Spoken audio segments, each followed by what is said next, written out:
Chapter 521. Immediately afterward, Sharon began to analyze. And as far as we can see, our three-party cooperation can cause an overwhelming force to one of them, but if we deal with both forces at the same time, we will inevitably be suppressed by both sides. After all, although we have a large number of servants, if we deal with both forces at the same time, we will have to split up. Whether it's Greece or Rome, I don't think I'm a pushover, so I think we are likely to suffer losses. Wyrm nodded. Sharon was right. If Wyrm was not included, it could be calculated like this. The leader of the Celts, Maeve, had 3 servants, Finn Dilmaud, and the unknown Indian servant. Needless to say, Maeve and the other Celtic servants were not weak. Although Silent Wonder had never seen the Indian servant before, he knew that the Celts were quite powerful since they were related to Rama. The American forces only had 3 servants. Needless to say, the leader Edison was very weak, and Helena could only be an auxiliary mage. The two's combat power was not high, only Garna was strong, so they did not dare to act rashly. The leader of the lone servant force could be said to be Gadotsi, and there were a lot of servants: Matthew, Achilles, Sharon, Geronimo, Robin Hood, Billy Boy, Kyoheim, Elizabeth, Spartacus, and Rama. As for Tamamo no Mae, she was temporarily assigned to the lone servant force. Although they had the largest number of servants, there were not many who had strong combat power. Strictly speaking, only Achilles, Sharon, and Rama had first-line combat power, and the rest, whether it was Geronimo, Robin Hood, or even Billy Boy, they were not strong. As for Kyoheim and Elizabeth, well, if they were compared to Wyrm, Garna, and others, they would be honest mascots. Well, if Kyoheim didn't shout on Jin-sama, and Elizabeth didn't sing, they would become very popular. Tamamo no Mae's words were mentioned before. If she was summoned as a berserker or some other job rank, Tamamo no Mae would be able to unleash the terrifying power of one of the 3 great monsters. But now she was just an ordinary witch fox. Lastly, if Spartacus could release his noble phantasm, he would be a very good troublemaker. However, he would be tied up in a few moves, so he could not be counted on. Moreover, even if he did release a precious artifact, it would be self-destructing, and the price would be too great. Didn't you see that Caligula's berserker, who didn't have any powerful abilities, was stabbed by a noble phantasm? Although it was inappropriate to say so, in the face of a top-level servant like Wyrm was certain that no one present, not even Sharon, would be able to survive if they fought with their lives on the line. Although it seemed like Wyrm was a little arrogant, unfortunately, this was the truth. Karong is right. Since that's the case, let's split into 2 teams. Wyrm decided to eliminate one of the forces first, and then attack the remaining forces. Immediately afterward, Wyrm told everyone about his opportunity. They were still divided into 2 teams. The first team was led by Sharon and Geronimo, Robin Hood, Billy Boy, Kyoheim, Elizabeth, plus Edison and Helena, a total of 8 people. Their task was to go to the Roman camp and use all kinds of tricks to distract the Roman forces. The purpose was to delay the Roman forces and have no time to deal with the Greek forces. The Greek forces, on the other hand, were led by Wyrm and other powerful servants to form the second team to eliminate them. Wyrm returned to Washington first, and then led Maeve, Finn, and Dilmaud to Greece. Karna, on the other hand, was to join Rama, Achilles, and Spartacus to attack the Greek forces together with the Celtic forces brought by Wyrm. For now, the Greek forces were much more difficult to deal with than the Roman forces. The Arcadian huntress, the divine magician, and the demigod hero were all stronger than the less mysterious Caesar, Cleopatra, and the others. Because of this, Wyrm decided to gather powerful forces to eliminate the Greek forces first, and then attack the Roman forces. When Wyrm and the other servants of the second team attacked the Greek forces, Sharon would lead the first team to entangle the Roman forces. Facing the less mysterious Roman forces, Wyrm believed that Sharon and the others would not suffer any casualties. After all, they did not have to fight with their lives on the line. They just had to interfere with the Roman forces. That's a good plan. After all, even if we go to Greece with the second team, we won't be able to do much. It's better to go to Rome to interfere. Sharon agreed with the plan. The rest of the servants, Geronimo, Tamamo, and Karna, also had no objections. At this time Gadotsi spoke. Matthew and I. Gudatsi asked weakly. Matthew also nodded. They could not contact Chaldea at the moment, so Gudatsi and the others could only decide what to do next for the time being. Wuming pondered for a moment, then said, to Chica and Matthew, I originally wanted you to go with Sharon, but as the master, I have to ask for your opinion, so you can choose which team to follow. After hearing Wuming's words, Gudatsi and Matthew looked at each other. But it didn't take long for Gudatsi to speak under Matthew's affirmative gaze. Matthew and I will follow Teacher Ma's team. Then Gudatsi stated her reason. After all, you have to fight for your life. If Matthew and I go, it may cause trouble for you. After all, Matthew is not good at attacking. Let Matthew and I go to Rome to interfere. Gudatsi said to Wuming with a smile. Although Gudatsi wanted to go with Wuming, she knew that she was a human master, and her servant Matthew was only a defensive type. Following Wuming and the others' attack team would inevitably cause trouble. Therefore, Gudatsi suppressed her desire and chose to go with Sharon and the others to Rome. It's really hard for you, Chica. It's great that you can think like this, Wuming said as he touched Gudatsi's little head. Although Wuming could also protect Gudatsi, he was always somewhat restrained. Therefore, Wuming was really pleased that Gudatsi could choose to follow Sharon to Rome. It's nothing. I think if the doctor and the director were here, they would let me choose a team. Gudatsi smiled slightly, enjoying Wuming's touch. Retracting his hand, Wuming looked at everyone. Since the task has been assigned, then I will leave first. I will inform Edison to meet you here later. At that time, I will use Edison's communicator to talk to you. Later, Geronimo informed Elizabeth and others of the plan. They naturally had no objection, and they were quite excited. Especially after Kyoheim knew that she and Gudatsi were in the same team.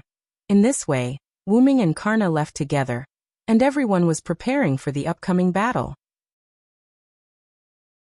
Chapter 522. Wuming and Karna left Riverton, but they were not going in the same direction. Karna was heading to the Great Lakes, which was the territory of the Greek forces, to look for Rama and the others. Achilles, Rama, and Spartacus set off during the day. According to Wuming's speculation, even if they were there, it was unlikely that they would rush into the Greek followers recklessly. Maybe they were just observing. After all, after this crisis, Rama also found the problem. Recklessness would not only fail to save his wife, but it would also put him in danger. After all, he was a king. Even if he was more impulsive when he was young, Rama was not ignorant. At present, there had been no movement from the Greek side, so Wuming judged that they had not made a move yet. This was good. Karna could meet up with them first, then lurk and wait for reinforcements. As for Karna's identity, Wuming gave him a Loon runestone, which contained a video recorded by Wuming, which was enough to prove Karna's identity. Besides, Achilles had also teamed up with Karna before, when they were 14 knights, so he knew that Karna would not lie. Therefore, Wuming was not worried about Karna's identity. In this way, Karna headed toward the northeast. Wuming, on the other hand, went south, preparing to use his assassin behavior to pass through the gap between Greece and Rome and return to Celtic. Coincidentally, although it was daytime when Wuming and the others attacked Giro City, it was almost dark when they arrived at Riverton. The night was suitable for Wuming to sneak away. However, Wuming thought about it carefully and laughed. Not to mention that it would take too long to carefully rush back. Wuming had a portal. Wuming had to rely on himself before, because he had never been to those places. Now that he needed to rush back home, wouldn't that be putting the cart before the horse? Therefore, Wuming directly opened the portal and went to Washington. In the president's office in Washington, a black-purple spatial ripple appeared in front of the desk. Then, Wuming walked out of the portal. You're back. Wuming let out a long sigh of relief, giving off the feeling of a wanderer returning home. However, Wuming chuckled self-deprecatingly. The feeling of home could only be felt in the root. After that, Wuming looked around the empty office. The office gave Wuming the feeling that no one had come here after he left. The books on the table were still the same as when Wuming left. Xiao Sai, you're back. At this moment, the door to the office suddenly opened. The person who called Wuming Little Sai was undoubtedly Maeve. Then Maeve threw herself into Wuming's arms. I'm sorry, Maeve. I was delayed by something and came back late. Silent Wonder smiled at Maeve. His smile naturally contained an apologetic tone. However, Maeve didn't care. After shaking her head, she broke away from Wu Ming's embrace. Then Maeve hugged one of Wu Ming's arms and said with a smile, "It's good that you're back."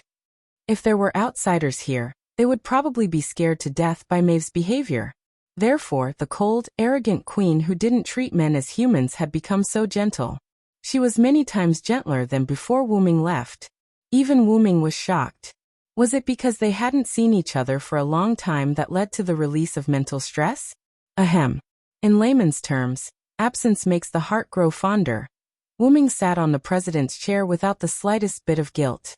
The poor president had already died. Wu Ming hugged Maeve, who was sitting on his lap, and began to tell her about his experience.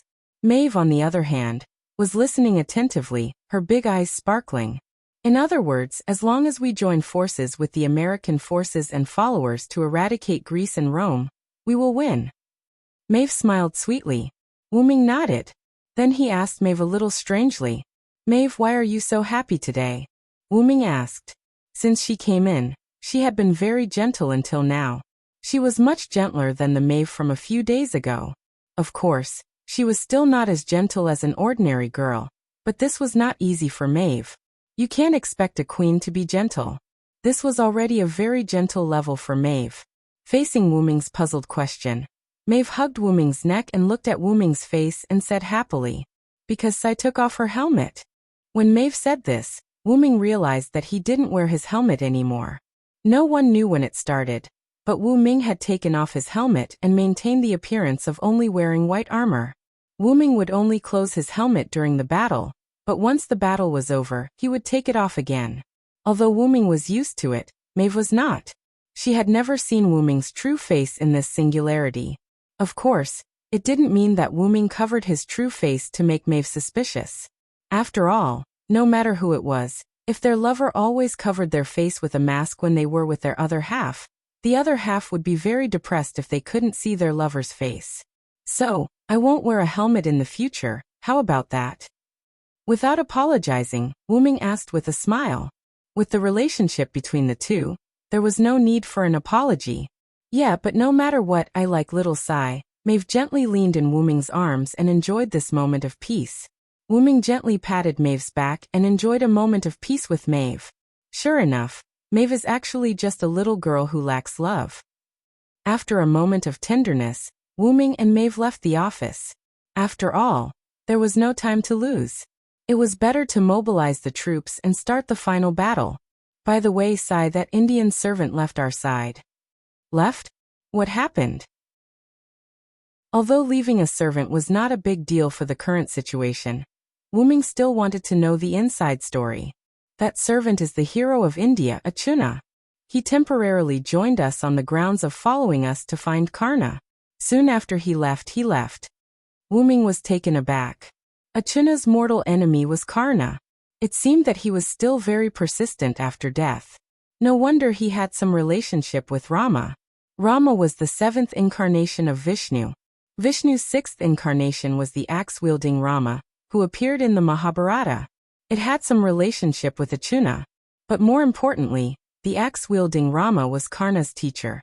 Karna's spear was transformed from the axe-wielding Rama's eternal blade. Wu Ming's heart suddenly skipped a beat. Karna won't meet Achuna halfway, right? Chapter 523. Maeve, gather Finn and the others and head to Chicago. I'll go check on Riverton. I have a feeling that Ajo and Karna have met. When it came to serious matters, Maeve was not ambiguous at all and immediately nodded. Wu Ming opened a portal and walked in. After Maeve saw Wu Ming leave, she reverted from a pretty girl to an incomparably domineering queen. She then gave an order to the Wu Ming guards outside. All troops head to Chicago. Outside Riverton town, a dark purple teleportation gate appeared. Wu Ming walked out. Although Wu Ming was going to Riverton, Wu Ming chose the place where he and Karna had parted. Wu Ming looked in the direction Karna had left. Lightning and fire kept appearing in the sky there. Wu Ming immediately took out his communication device and contacted Edison. Even if Karna and Ajo met, They wouldn't be able to determine the winner in a short time. Hello, this is Thomas Edison. The lionhead's deep voice came from Wu Ming's communication device. Listening to Edison's incomparably serious voice, Wu Ming was amused. Could you imagine a giant lion head seriously talking on the phone? I'm Siren, President Edison. Wu Ming then told Edison to attack this place. Wu Ming also told Edison that Karna was with him. Understood. I'll go to Riverton with Lady Helena immediately with the mechanical infantry, Edison said seriously. Edison said solemnly, and then hung up the communication device. Wu Ming smiled helplessly and put the communication device away. Wu Ming didn't go back to Riverton. Instead, he ran toward Karna, east of Riverton, in the Missouri River Basin. At this moment, two godlike figures were fighting. Whoosh, whoosh, whoosh. Several bolts of lightning shot towards the running Karna from the top of a small hill. Bang bang, Karna swung his spear and deflected the lightning arrows. The falling bolts exploded on the ground, creating many craters. Then, Karna condensed mana on his spear and swept it toward the small hill in front of him. Crack! Boom! Like cutting vegetables, the small hill in front of Karna was cut in half and then exploded by the mana contained in it. A dark-skinned figure flew up from the small mound, holding a strange bow in his hands. There was no doubt that the arrow that had attacked Karna was shot by him. And it had to be Ajo. Ajo wasn't worried about losing her cover. In the air, Ajo stood upside down and raised her bow. Though Karna shot a few more arrows. 5 lightning bolts attracted each other and shot toward Karna in the shape of a pentagram. This time, Karna didn't use his gun to knock away the arrows. Instead, he jumped at the moment the pentagon-shaped arrows were shot at him. Boom! The bolts landed on the ground, and the ground exploded. The strong wind blew Karna's white hair. Karna stood up and looked at Ajo, who had landed on the ground. While Karna was dodging the pentagram arrow, Ajona took advantage of the opportunity to flip over and adjust his position before landing steadily on the ground. Karna and Ajo stood opposite each other in the distance, giving off the feeling that they were about to negotiate. But unfortunately, neither Arzu nor Karna had the intention to speak. Ajo raised his bow and shot at Karna crazily with mana bolts. Karna, on the other hand, sprinted toward Ajo, swinging the indestructible blade in his hand to deflect the arrows. From the moment they met, they hadn't said a word and had been fighting the entire time. The surroundings were full of holes from their battle. It was like a natural disaster. That was what Wu Ming thought when he arrived. Seeing the two fighting again, Wu Ming sighed. That black guy is Ajo? Wu Ming asked in surprise. Ajo seemed to have heard him and glanced at Wu Ming. However, compared to Wu Ming, Karna seemed to be more attractive to him. Wu Ming smiled awkwardly. After all, he was caught talking bad about Ajo. However, Wu Ming didn't expect Ajo to be a black guy. Wu Ming didn't try to hide his presence. Therefore, not only Ajo, but Karna also noticed Wu Ming when Wu Ming arrived. However, because he was fighting with Ajo, Karna didn't greet Wu Ming. Both of them didn't care about the others around them, and only cared about each other. While they were fighting, Wu Ming shook his head and got rid of the thought that Ajo was a black guy. Then, Wu Ming stretched out his hand and a holy light spear appeared. Mythical Yggdrasil. Whoosh! Along with the sound of a relic being released, Wu Ming threw out a small but bright light needle. Karna and Ajo, who were in the middle of their battle, naturally discovered the needle of light. Furthermore, they sensed a considerable threat from it and hurriedly retreated. Poof!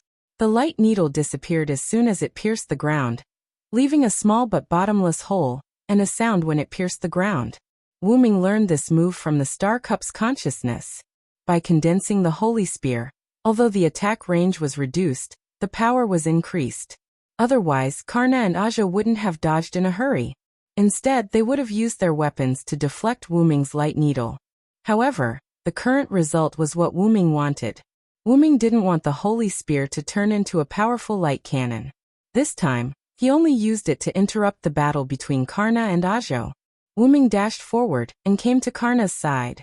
Although Karna and Ajo had separated, their eyes were still fixed on each other. This made Wu Ming wonder if there was some unspeakable gay relationship between the two of them. Can't we not fight? Wu Ming didn't ask anything else and just asked this question.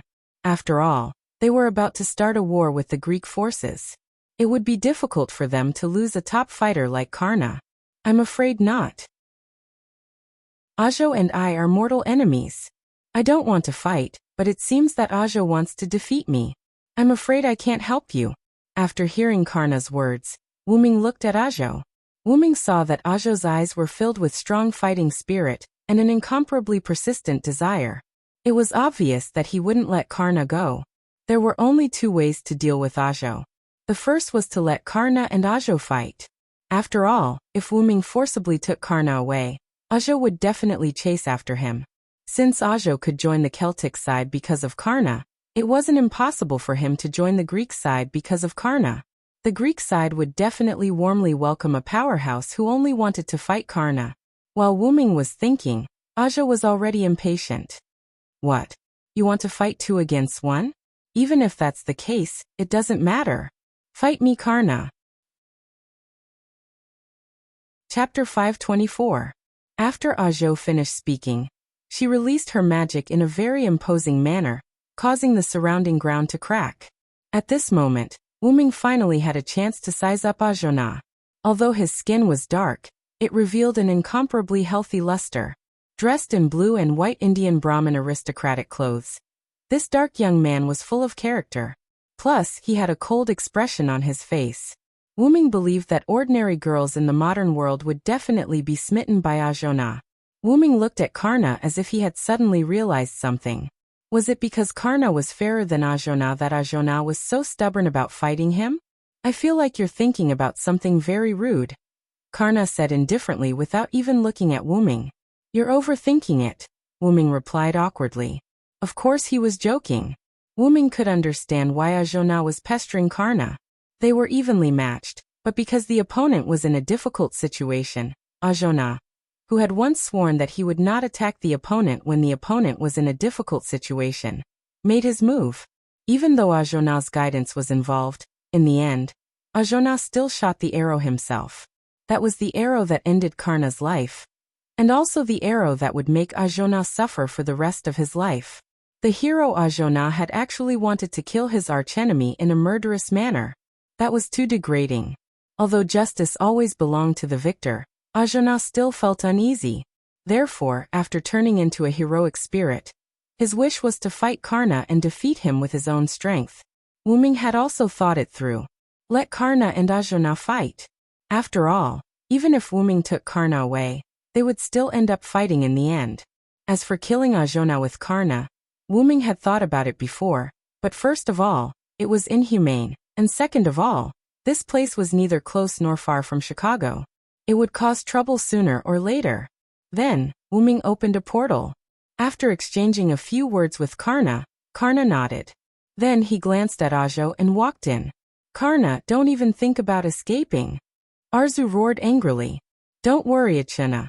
Karna only left the Missouri River Basin. He only went to the northwest of the Cordillera Mountains. After all, there are few people there. You won't be disturbed.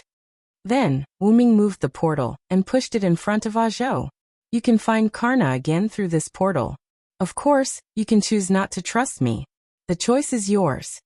Wuming smiled, indicating that he meant no harm. However, in Ajo's eyes, this smile was extremely evil. He was having a good fight with his opponent, and you sent his opponent running away as soon as you arrived. Now you're even smiling. No matter how you look at it, it's a smile that's asking for a beating. Unfortunately, Wuming's charm wasn't as great as Karna's. Ajo merely looked at Wuming deeply, and then entered the portal. Of course, Wuming wouldn't play any tricks. At this moment, Karna and Ajo were indeed in the northwest of the Cordillera Mountains. Then, Wuming took out his communication device and sent a message to Edison. Karna and Ajo are fighting to the death in the northwest of the Cordillera Mountains. You must avoid that place. Pass through Denver from the south and meet up with Chaldea's master in Riverton. After a while, Edison sent back a message. Putting away the communication device, Wuming took Karna's place and continued running toward Chicago. Let the two of them fight it out. By the time the victor is decided, Silent Wonder would have collected all 4 holy grails. The sun set in the west, and night gradually fell. Des Moines, a town on the Mississippi plains that was neither too far nor too close to Chicago. Because of the war, there weren't many people in the town. Also, because the sun had just set, there were only a few passers-by on the road. They all had bitter expressions and frowns. Some of the houses were damaged, and some were directly abandoned. No one cared about them. However, because this place was under the influence of Greece, it was relatively peaceful. Suddenly, a green figure flashed past like a shooting star. This made one of the passers-by wonder if he was hallucinating because of his long-term nervousness, or if he had run into a ghost. Although the sun had just set, it was still considered night. Not wanting to think about it anymore, the passers-by quickened his pace and left. In every abandoned house in Des Moines, a red-haired young man stood in a house without any light, looking out the window from time to time. This person was Rama. Following the appearance of a green figure, Achilles appeared in front of Rama. "How is it?" Rama asked. "I've found out. Those people have all gathered in Chicago because of a big hole in their spaceship. They haven't moved yet," Achilles said, rather displeased. "Speaking of which, we should just attack them directly. Is there a need to be so cautious?" Even Spartacus, who had been trying to attack Rama for some unknown reason, was released by Rama for being a hindrance. Well, actually, Rama just let him go with the flow. It would be best if he could affect the Greek side. After what happened before, I understand that if I want to take back Xido, I won't be able to do it rashly. I might even be killed. Rama closed his eyes and explained to Achilles. This was also the reason why Rama asked Achilles to scout for information. But why didn't he go himself? Achilles was the fastest to run. "I deserve to die. However, I can't die. I can't let Xido suffer. I must take back Xido. Before that, I must not die." Rama clenched his fist tightly. The metal gauntlet on his arm made a creaking sound because of Rama's strength. It could be seen how turbulent Rama's heart was. As expected, I still don't know anything about love. Can't we just fight our way through the enemy? Achilles pouted and complained. Even so, Achilles still followed Rama's instructions to scout for information. Sharon had told him that Achilles must listen to Rama's instructions and not charge into the enemy's base alone. As a teacher, Sharon naturally had ways to make his disciple obedient. After all, this was the talent of a teacher. After that, Achilles could only grumble helplessly before following Rama over. If that's the case, then what should we do next? Achilles dug his ears and asked Rama. "Attack." Rama paused for a moment and said, "Huh." Achilles suspected that there was something wrong with his ears. Otherwise, there was something wrong with the young king in front of him. Achilles thought, "You must be kidding, brother." Chapter 525. Without paying attention to Achilles' expression, Rama explained the reason. "At present, there is no monkey army to help me. The only servants who can fight are you and me. Therefore, attacking is the most reliable method at present." Rama said sadly. When he thought that Xido might have been killed, Rama's heart was full of uneasiness. The young Rama still had the courage to be foolish. After Rama finished speaking, Achilles' forehead showed the word V. "Isn't that the same as my previous proposal?" Achilles thought with a broken heart. Suddenly a voice came. "I think you'd better wait a little bit." Who is it? Whether it was Achilles or Rama, they took out their weapons and were vigilant. "Don't be nervous." Then, accompanied by an optical camouflage illusion, Wu Ming's figure appeared in a corner of the dim room. Wu Ming said that the technology of the Mecha clan was still useful. "It's you." Achilles was quite upset. Then he put down his meteor lance. "The Celtic Saint King." Rama was surprised, but after seeing that it was Wu Ming, he calmed down. After knowing that Wu Ming was also a king, although it was a pirated version, Rama's impression of Wu Ming became very good. Of course, a good impression was a good impression, and the fact that Wu Ming injured him could be forgiven. However, Rama still remembered the crime of negligently allowing his men to imprison Xido.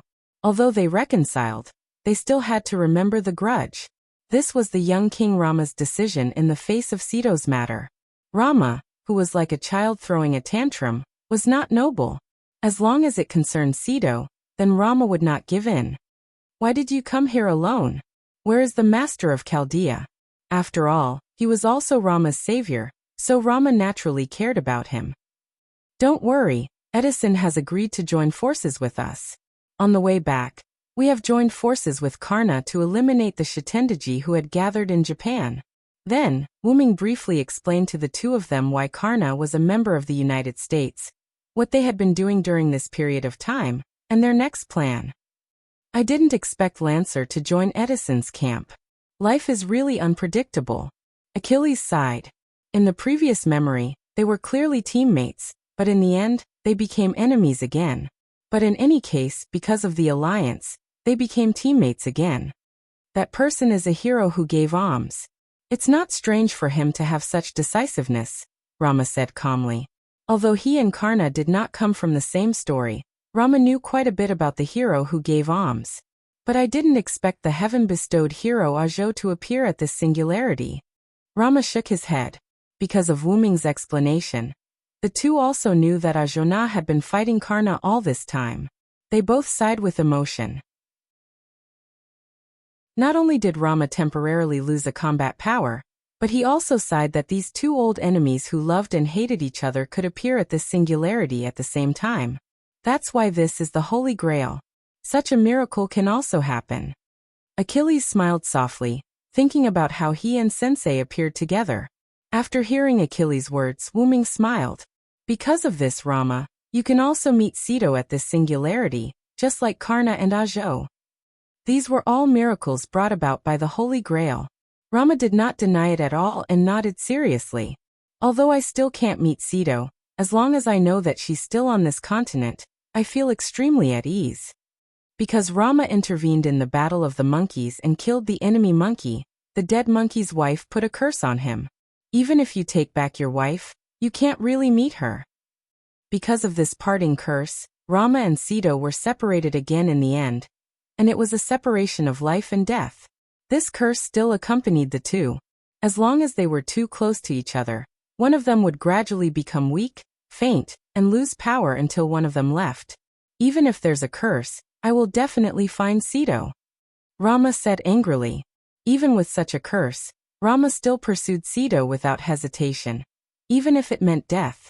If that's the case, then you should listen to me and wait for a while. During Wuming's explanation, he also told the two of them about the joint attack of the American forces, the Lone Follower forces, and the Celtic forces on the remaining two forces. If that's the case, I can wait. Anyway, I've been waiting for a day. Rama put away the eternal blade and sat cross-legged on the ground. Tisk, really, both of them are so difficult to understand. Achilles complained as he walked to another room. Wuming smiled helplessly, although he asked Romodi, "By the way, why didn't I see Spartacus?" Wuming found Rama and Achilles through mana perception, but Wuming didn't find Spartacus' mana in the surroundings. Could it be that he was already killed? Wuming thought mischievously. That traitor, I have already banished him. Rama answered Wuming rather unhappily. Banished? Could it be that Spartacus was attracted by the king follower and attacked Rama, but was then driven away by Rama? Wuming looked at Rama's rather unhappy expression and thought that it must be so. Forget it, I'll go find him. I don't want him to ruin my plan. After that, Rama and Achilles continued to stay in Des Moines, while Wuming left and embarked on the path to find the traitor. Although Spartacus' dexterity was D, even so, he was much faster than ordinary people. Therefore, he must hurry up and find him. If he was discovered or even captured by the Greek forces, although it wouldn't cause a big impact, he was afraid that he would be used against Wuming and the others. First of all, Wuming looked for traces of Spartacus near Chicago. Of course, Wuming activated the Triumph armor and the assassin mode, so it wasn't easy to find him. Then he found some traces of Spartacus. Could it be that he was really captured? Wuming said helplessly. At this time, Wuming suddenly found another mana, which was the mana of someone Wuming had seen before. Does this mean that he wants me to go there? Wuming felt that the other party didn't have the slightest trace of concealment. He speculated that the other party was trying to attract him. Not afraid that it was a trap, Wuming quietly moved toward that place. Chapter 526. In just a few seconds, Wyrm came to a small high ground where a girl with beast ears holding a bow stood there. She seemed to be admiring the moon. After Wyrm saw the girl with beast ears, he also let go of the unnecessary vigilance in his heart, lifted the magic version of optical camouflage, and slowly walked out of the shadows. Since it's you, I don't think this is a trap, Atlanta. After Wyrm finished speaking, the girl with beast ears turned around. This person was the famous huntress of Greece, Atlanta. You really believe me? You know I'm a huntress, Saber. Without looking back, Atlanta just closed her eyes and said in a flat tone, Since you call me Saber, then you must have the memory of the battle of the 14 horsemen. I don't think you will repay kindness with ingratitude. Wyrm chuckled. Indeed, the only saber that Wyrm had ever served as was Sodric during the Battle of the 14 Horsemen, which also showed that Atlanta had that memory. And because Wyrm freed Black Assassin Jack the Ripper, Atlanta owed Wyrm a favor. It could be said that when the Argo encountered Wyrm before, Atlanta pretended not to know Wyrm, and did not expose Wyrm's information, which was considered as returning the favor. However, it did not mean that there was no friendship between the two after the favor was returned. And now, Atlanta contacted Wyrm, which was the embodiment of this friendship. If you call me over like this, won't it attract Ison's attention? Although I don't know him, I don't think that guy is very generous. Wyrm walked to Atlanta's side and looked at the moon side by side. Although Ison is indeed a useless guy, it is because of this that he will trust me completely and send me out to search the surroundings alone. However, it was also because Atlanta was suitable for investigation that Ison sent her here. So in other words, Spartacus was really caught by you. Otherwise, why would he send Atlanta to scout for no reason? Wyrm really didn't know Ison, but through historical records, in Wyrm's opinion, with Ison's timid temperament, he should keep all his combat power by his side. Unless there was a special situation. And Wyrm didn't think that Atlanta was sent by Ison. It was Demetrius who spoke to Ison, so Ison sent me out. Sure enough. Wyrm nodded and then continued to ask. So, tell me the specific information about the Greek side. Immediately afterward, Atlanta briefly told Wyrm about the servants on the Greek side.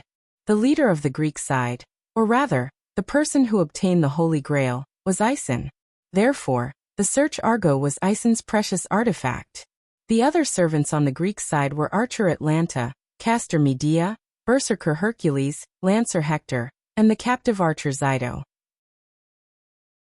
That guy seemed to have told Ison that as long as he defeated the other forces and seized all 4 Holy Grails, he would be able to establish a country on this land that was separate from human history and would not be burned down by reason. Then, like a fanatic, Ison began to fight for hegemony, Atlanta said with a disdainful look on her face.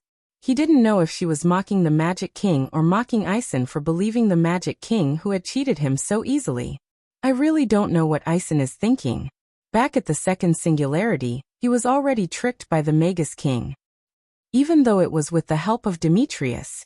Wyrm didn't know about this, and Atlanta didn't care whether Ison was deceived or not, so they stopped talking about this topic. Well, I have understood the specific situation. So why did you capture Zyto? How could you threaten Rama with this? Isn't it a bit ridiculous? Rama might be controlled by others, but it was impossible for him to completely surrender to Ison. Moreover, Zyto could take the initiative to die for the people when Rama was old.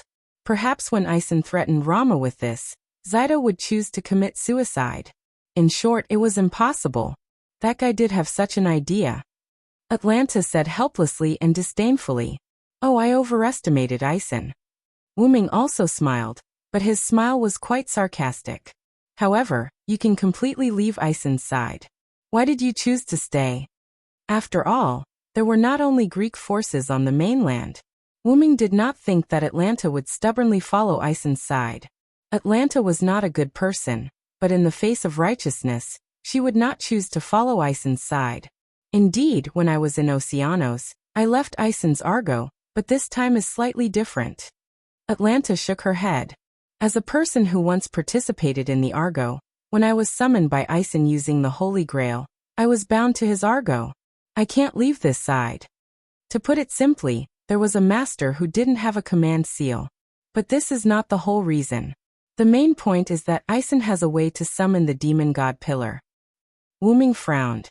Shitendaji, who held the Holy Grail, also summoned the demon god pillar. Could it be that servants with the Holy Grail could summon the demon god pillar? Then could Maeve, who held the original Holy Grail of this singularity, also be able to, using the Holy Grail? You can use a servant's spiritual base to summon a demon god pillar, but the summoned demon god pillar is more like a possession than a summon. Atlanta continued. Possession? That is to say, the demon god pillar needs to devour a servant to be able to descend? Wuming remembered the Judge Heim who appeared when he defeated the demon god Shitendaji. He was afraid that the other party used the Judge Heim's spiritual base to summon the demon god pillar. Wuming's guess was right. Shitendaji used the unconscious Judge Heim as a medium to summon the demon god pillar. Because he used the Judge Heim's spiritual base, Shitendaji did not lose consciousness. She used the Holy Grail to split her consciousness in advance, and with the death of the main body as a trigger medium, she used the Judge Heim to summon the demon god pillar, and then fused a trace of consciousness in the Holy Grail with the demon god pillar. This was also the reason why the demon god Shitendaji made the sound of the demon god pillar and Shitendaji. Then Isen captured Sito. This is also the reason why Isen captured Sito. If Sito can't make Roromo submit, then it means that he is useless. Naturally, he can use Sito to summon the demon god pillar. Atlanta's eyes were evil, as if she was ashamed to be in the same force as Isen. This is the most important reason why I didn't break away from the Greek forces. Chapter 527. Compared to breaking away from Greece, isn't it more suitable for you to lurk as an undercover agent? Wuming said for Atlanta. Atlanta nodded and then continued. Because I don't know how to be an undercover agent, I can be regarded as working for Isen wholeheartedly during this time, whether it's capturing Sito or obeying orders to kill other servants. That was also the reason why Atlanta did not hesitate to place a noble phantasm on Wuming. Since the Argo was destroyed by your shot, Isen has been keeping the Argo in Chicago for the past few days, and embedded the Holy Grail in it. With Demetrius' help, the Argo has become a grade A+ noble phantasm. It's more than enough to withstand the attack of a grade A noble phantasm. Wuming smiled when he heard this.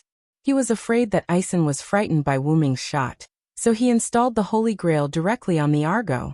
However, because the Holy Grail was transferred from Chicago to the Argo, the Dragonteeth soldiers could not be automatically mass-produced. These days, the Dragonteeth soldiers were made by Demetrius herself. Not only the quality but also the quantity has decreased a lot. In several battles with Rome, we can be said to be at a disadvantage. Wuming suddenly realized that the Holy Grail still had a lot of drawbacks. It could not mass-produce soldiers on the Argo. But because of this, Isen let me, Hector, and Hercules go to the battlefield together. We killed Julius Caesar and Cleopatra. At present, there are not many Roman servants left. Hearing this, Wuming's eyes lit up. This can be regarded as reducing the burden on us. Immediately afterward, Wuming told Atlanta about their plan to unite the three parties. I didn't expect you to be able to do this. Atlanta looked at Wuming deeply. Becoming the king of the Celts, destroying the Japanese forces, joining the American forces, and attacking Greece and Rome with the lone servant forces led by Master Chaldea. This really shocked Atlanta. If everything goes well, I'm afraid this singularity will be the fastest to solve among these singularities, Atlanta said thoughtfully. Atlanta herself had appeared at the second singularity before, so she naturally knew how quickly Gadotsi had saved the singularity. Based on this, he speculated that the other singularities should be similar. Indeed, counting from the time Li Xiang and the others entered this singularity, I'm afraid it hasn't even been a week. Although Wuming did not know how long it took Gadotsi to solve the previous singularities, Roman had told Wuming that it had been more than half a year since the anthropogenic fever. In other words, on average it would take more than a month and a half to deal with a singularity. If all went well, Gadotsi would be able to resolve the singularity in less than a week. That was quite fast. While Wuming was thinking, Atalanta paused and spoke. By the way, is it okay to tell me about your chances?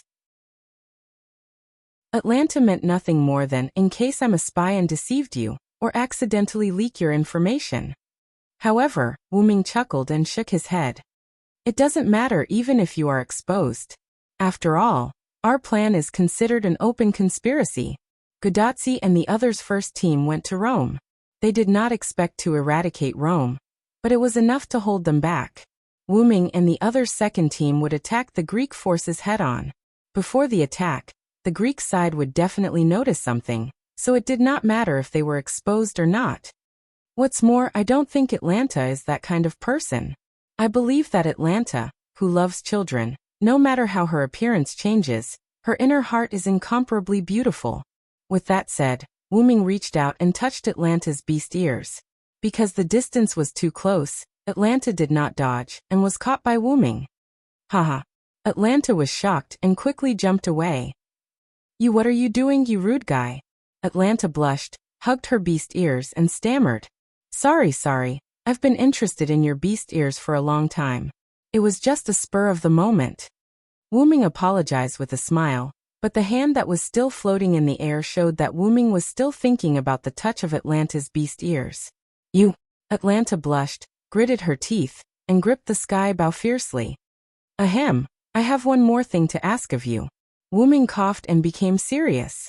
And it seemed that because Wuming had left a good impression on Atlanta, such a simple teasing was not enough to completely collapse the image built in Atlanta's heart. Atlanta touched the beast ears on her head, calmed her face and nodded. But it was still very popular. Immediately afterward, Wuming made 2 runestones on the spot in front of Atlanta, but the runes on the runestones did not look like Lune runes. Immediately afterward, Wuming handed the 2 runestones to Atlanta. Hide these 2 runestones close to your body. Don't let Demetrius, the god magician, find them. After all, Kanagami magicians weren't the same as those weak magicians of modern times. Seeing Wuming's solemn face, she quickly took it and nodded solemnly. Then, because of the physical contact when she took the runestones, Atlanta blushed again. Even the night could not cover it. After all, there was moonlight. And with the pretentious serious expression, Atlanta was very cute at the moment. However, Wuming also knew that it was business, so he did not tease Atlanta anymore. When Ison wants to use the Holy Grail to summon the demon god pillar, just pour your mana into these 2 runic stones. If possible, the closer you are to the Holy Grail, the better. Of course, I won't force you. Wuming instructed in a joking manner. I know. If there is nothing else, I will leave first. After Wuming nodded, Atlanta took 2 steps, but for some reason, she stopped again. By the way, Demetrius may have become the master of Spartacus. You know his noble phantasm. That self-explosion is not a joke. After all, Wuming and Atlanta both had memories of the battle between the 14 knights. Naturally, they remembered the power of Spartacus' noble phantasm during the battle between the 14 knights. Are you concerned about me? Why don't you let me touch your beast ears again? Wuming smiled mischievously. Atlanta's face turned red in an instant, and she quickly left here. After Atlanta left, Wuming's mischievous smile disappeared. Looking at the gradually rising moon, Wuming always felt uneasy. At this time, Wuming found that something was wrong. The sky is not normal. Chapter 528. People said that waiting was the longest, but it was not the case for the servants. After putting away the communication device with Edison, Wuming went to the window and looked at the moon. At that moment, the moon had reached the western sky. It should be 2 or 3 o'clock in the morning. Edison told me that they have met up with Tachika and the others and set off for Rome. Wuming said to the shadow behind him. Rama and Achilles came out from the shadow. Finally, it's going to start fighting. It's very uncomfortable to be here all the time. Achilles bit the bristlegrass that he found from God knows where. I'm just as upset as you are. As long as I think about fighting side by side with the Celtic servants, my heart is extremely irritated. Rama put one hand on the eternal blade on his waist, and the other hand clenched his fist. Wuming knew what Rama meant. The enemy who imprisoned his wife was now going to rescue his wife with the enemy. Rama's heart must be quite restless. After all, Rama and Wuming had reconciled, but he did not reconcile with the other Celtic servants. It could be said that if it were not for Wuming's repeated advice and a hint of pleading, Rama, the childish king, would definitely not agree. This time, I'm giving you face. Remember this, Humph. Rama snorted and turned his head. I think you're doing this for the sake of saving your wife. Of course, that sentence could only be thought. Wuming did not dare to say it out loud. Otherwise, who knew what kind of trouble this young king would cause? So, when will the Celtic servants arrive here? Achilles asked. Wuming smiled slightly. They have arrived. The moon was covered by clouds, and the earth fell into darkness. On the eastern plains outside Chicago, a large shadow moved toward Chicago with the help of the darkness. Atlanta stood on the city wall, her eyes focused. Even the moonless night could not cover the sharp eyes of the huntress. Celtic people? Atlanta said softly as if deep in thought. She then jumped, left the city wall, and returned to the city of Chicago. Without a doubt, she had gone to inform Ison. It's time for me to come out. Defending the city is my specialty. After Atlanta left, a middle-aged man carrying a javelin that was much longer than an ordinary javelin walked to the city wall. Gradually, a gust of wind blew, and the dark clouds in the sky that were blocking the moon were blown away. The moonlight illuminated the land. Countless soldiers with the same face advanced towards the city of Chicago in an orderly manner. Even Hector couldn't tell how many soldiers they had. The only two things that stood out from the rest were the 3 servants with weapons in their hands at the front of the army, and the luxurious ox cart pulled by 2 divine bulls in the middle of the army. I didn't expect Queen Maeve to personally come to the battlefield. Hector scratched the back of his head, seemingly feeling helpless about the situation. Even though Greece had always been at war with Rome, it did not mean that they had never fought with the Celts. In fact, what Wuming didn't know was that whether it was the Celts, Greeks, or Romans, they had killed or injured each other. However, because it was only a battle between a single servant, the information was not circulated. Of course, from a general point of view, some information that was not so secret was still known. For example, the leader of the Celts was Maeve, because she never deliberately hid herself and even publicized it. Therefore, Hector concluded that Maeve must be sitting in the luxurious ox cart. For a woman like Maeve who thought highly of herself, it was natural for her to do such a thing. Of course, Hector didn't know Wuming's information. Not to mention that Wuming was summoned less than a week ago, Maeve didn't deliberately publicize it. Of course, this was Wuming's idea. Then those 2 spearmen must be Celtic warriors. How valiant. They didn't let a single dragonfangs go and quickly ambushed here. I wouldn't do something like that. Hector smiled bitterly as he spoke faintly. Just like what Hector said, Greece's territory was full of dragonfang soldiers, and the Celts were able to sneak into Chicago in the middle of the night without being discovered. This was undoubtedly due to the help of the servants. I really hope it's as simple as defending the city. Uncle is very clumsy about other things. After sighing, Hector began to command the dragonfang soldiers to prepare for the enemy's attack. Not far from Chicago, Finn waved his hand, and the entire army stopped in place as if they had received an order. This was the privilege of the Holy Grail's generals. Now the enemy must have discovered us. The next command will be handed over to the Queen Dilmund. Finn said lightly, "Yes, my lord, I will go and greet the Queen." Dilmund bowed to Finn, and then walked to the rear.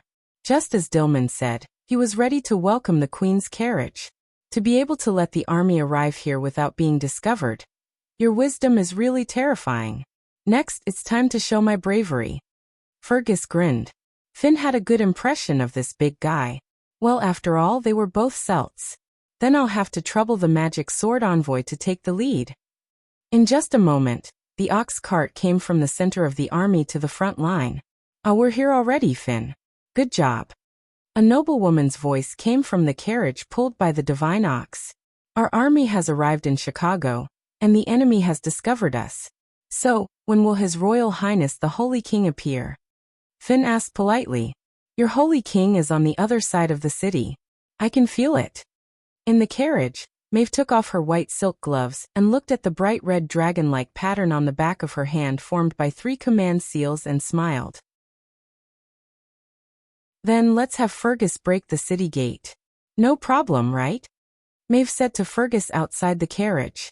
Of course no problem. How can a Celtic man say no? After saying that, Fergus walked forward with the magic sword spiral sword on his shoulder. After the Holy Grail's treatment, Fergus had completely recovered, and now he was full of energy.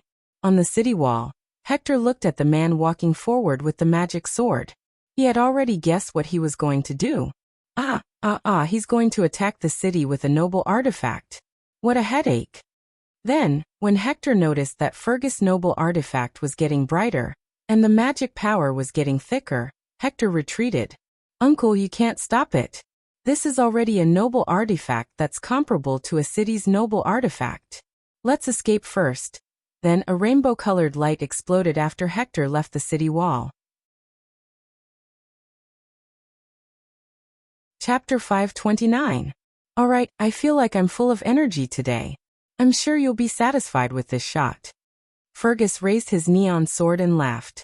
One had to know that the A and A+ were not eye-catching individually, but when they were combined, it was no joke. Then hurry up. If it wasn't for your relic, I would have asked you to leave earlier. Maeve's impatient voice came from the carriage. Naturally, by leaving the stage, he meant that he had died. Also, although I don't mind you taking advantage of me verbally, I would be happy to see Little Sai kill you. Oh, my apologies, Your Majesty. Don't worry, I'm sure His Majesty will be satisfied with this shot. I hope so. Maeve's lazy voice sounded. The neon sword in Fergus's hand began to glow. Fergus stabbed the neon sword into the ground. Calidbog. In an instant, a rainbow-colored light extended from the neon sword to the city walls of Chicago. Boom. In an instant, a rainbow light burst out of the ground and blasted the city walls of Chicago. Countless Dragonfang soldiers were directly destroyed and turned into dust. Those Dragonfang soldiers that were lucky enough not to be turned into dust were also scattered into small pieces of bone. Ahahaha. This is truly spectacular. Fergus laughed heartily as he raised the rainbow sword. It had to be said that Fergus was really full of energy. After releasing the relic that doubled his power, he was still in high spirits.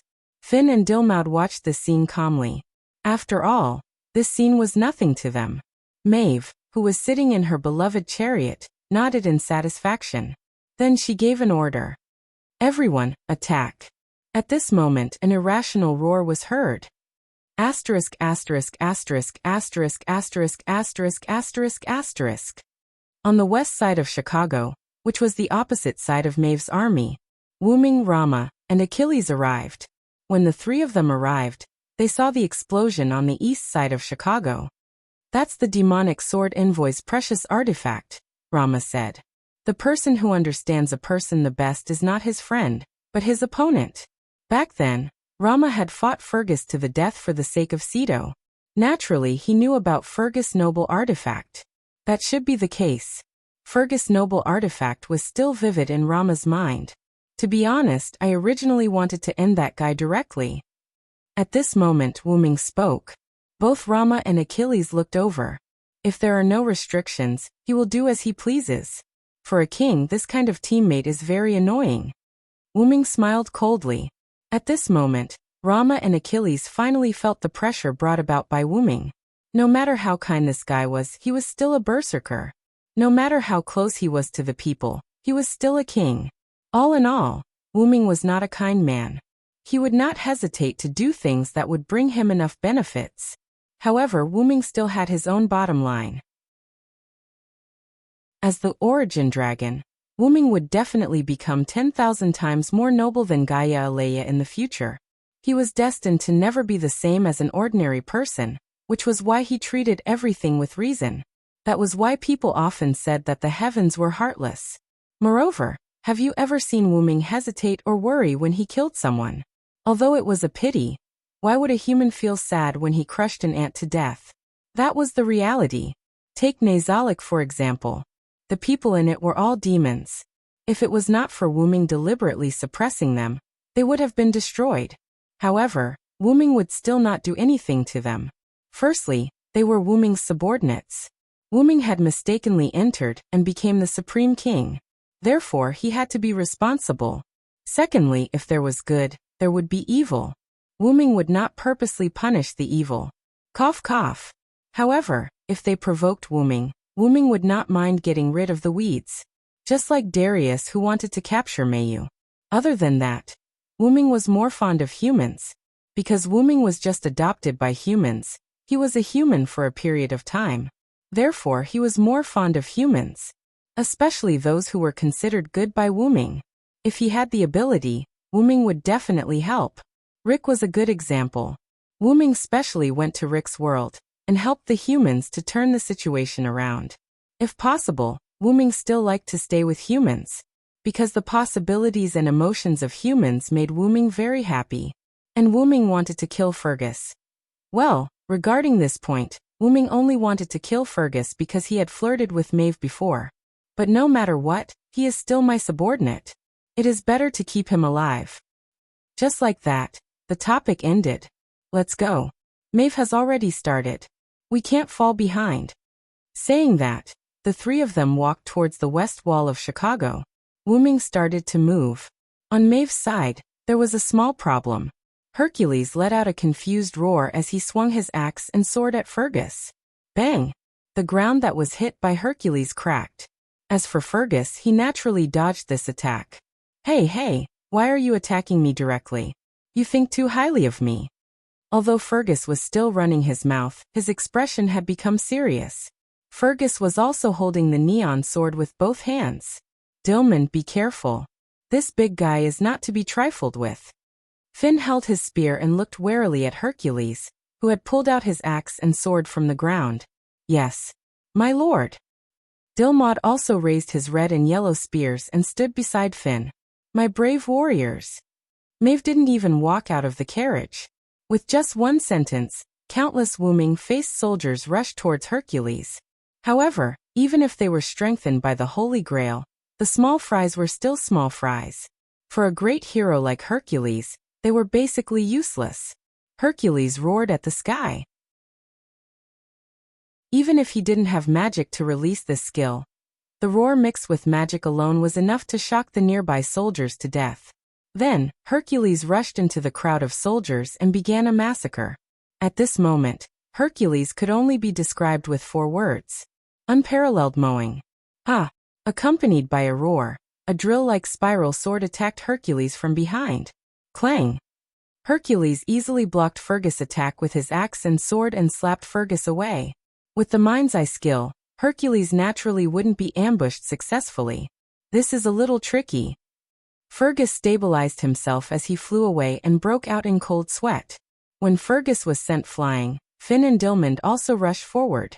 With the two of them together and their flexibility as spearmen, they could slightly restrain Hercules. However, they still couldn't cause much damage to Hercules. Let's release the noble artifact again. With that, Fergus raised his magic sword. However, at this moment, a rather deranged voice was heard. Ahahaha, oppressor! Oppressor! Chapter 530. In the west of Chicago, because Maeve was attracting attention in the east of Chicago, Wyrm's side was relatively smooth. Achilles stopped his chariot, and the 3 immortal horses that pulled the chariot snorted. On the city wall, there was no one. All of them were Dragon Fang soldiers. Now these Dragon Fang soldiers had all fallen to the ground and turned into ashes. Even my chariot can't stop them. Sure enough, the small fries are not interesting. There was no doubt that these were all done by Achilles, who had just stopped the chariot. Besides, Achilles also descended as a rider. Achilles' chariot was still too strong for these Dragon Fang soldiers. Or rather, the Dragon Fang soldiers were too weak. What's more, these Dragon Fang soldiers were likely to be made by Demetrius, not the enhanced version of the Dragon Fang soldiers mass-produced by the Holy Grail. Immediately afterward, Wyrm and Rama got off the chariot. The two finally experienced the thrill of racing an ancient chariot. At this time, an arrow emitting turquoise magic power shot over. Bang dash! Rama held the indestructible blade and deflected the arrow with A-level strength. The 3 of them looked at the roof of the house not far away, and Atalanta was aiming her bow here. That is, big sister. Achilles' expression darkened. After all, when he was in the 14th rider, he had a good relationship with Atalanta, and Achilles didn't really want to attack Atalanta. Oh really? Why are there so many people tonight? I don't have the energy to entertain you all. A voice that was more boring than Roman came. Hector, carrying his long javelin, appeared from the shadows of the city. Hector. This was Achilles' second surprise after Atalanta. He didn't expect it to be someone related to him. In the famous Trojan War, Hector's defense was invincible, and the enemy was defeated. The Trojan side was not far from victory. After that, Achilles went to the battlefield to fight Hector one-on-one. Although Hector broke his immortality, Hector still lost. As a result, the Trojan side gradually lost. It could be said that if there was no Achilles, Hector would not die, and he would not fall into the Trojan horse trap, and the Trojan side would probably win. But there were no ifs, and now, the two old rivals of the Trojan War were reunited here. Isn't this Achilles? I didn't think that we would become enemies again. Sure enough, the Holy Grail is really a magical thing. Hector didn't think that he would be able to see Achilles, and he was also shocked. I'll deal with this guy. Achilles said to Wyrm and Rama riding on his meteor chariot. Said chariot, but said chariot, said chariot, said chariot, said chariot, said chariot, said. Said chariot, said chariot, he said chariot, and said he said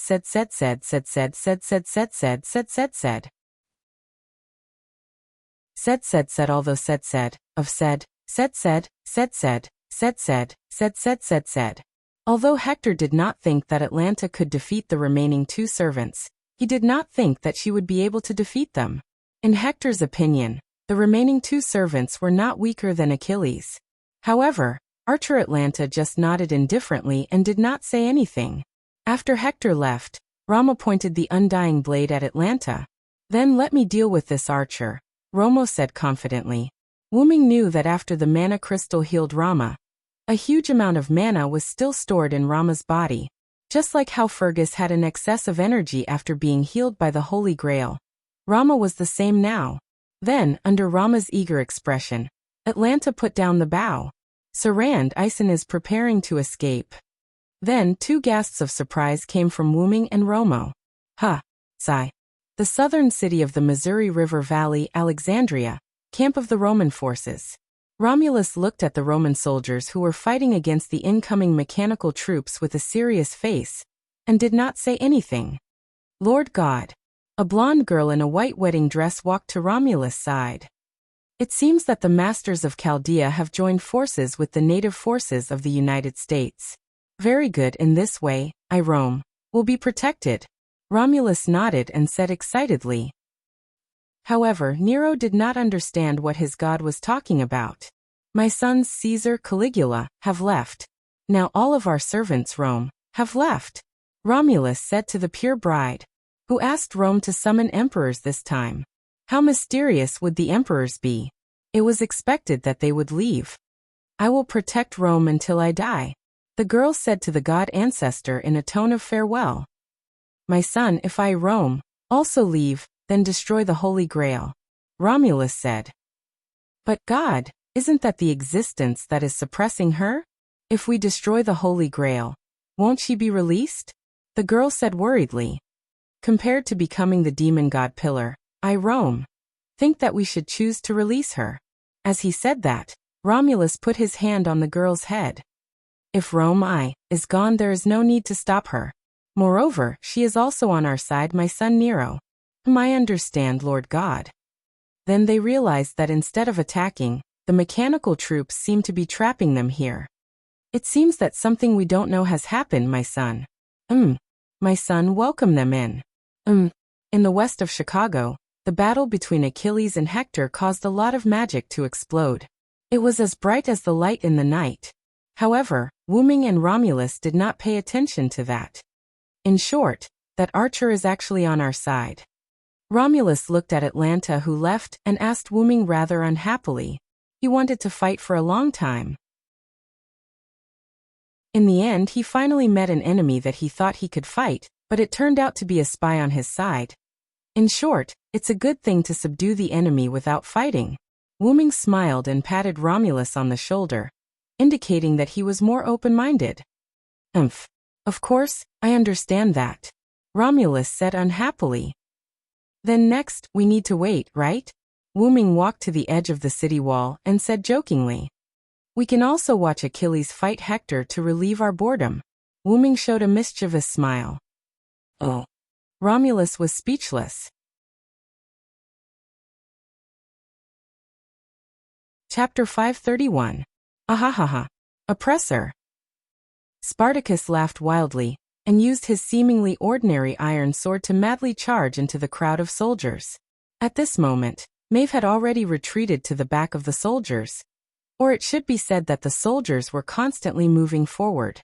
Maeve, who hadn't moved, fell behind the soldiers. If one paid close attention, they would discover that Spartacus was advancing towards Maeve. If Wyrm was here, it wouldn't be strange. After all, Spartacus liked to attack the so-called oppressors that he spoke of the most. In other words, it was normal for him to attack Maeve. "I can't let you pass, Berserker." At this moment, a tall man with a spiral sword stood in front of Spartacus. It was Fergus, who had been sent flying by Hercules. Because Finn and Dilmund had gone to restrain Hercules, Fergus was the only one facing this mad dog. Why didn't Maeve make a move? If the Emperor had to make a move, then what was the use of a general? "Are you also an oppressor?" "Ahahaha, oppressor. Give me more oppression." Spartacus laughed loudly, no longer caring about the other soldiers, and charged towards Fergus.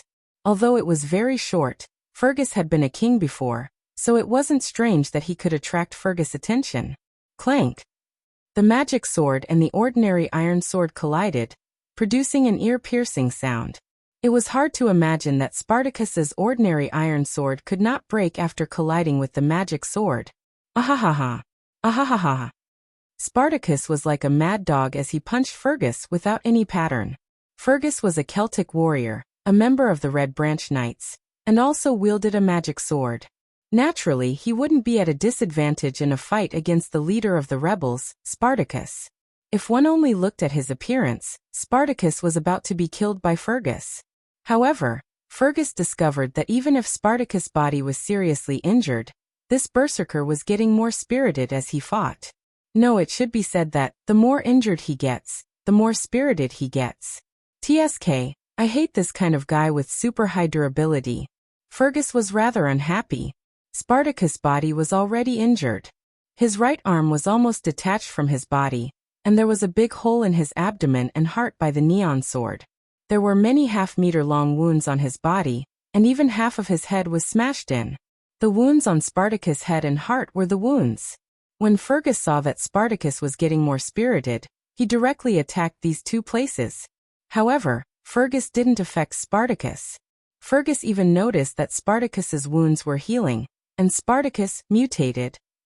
Spartacus, whose body had begun to change, gradually blocked Fergus' attacks and began to counterattack.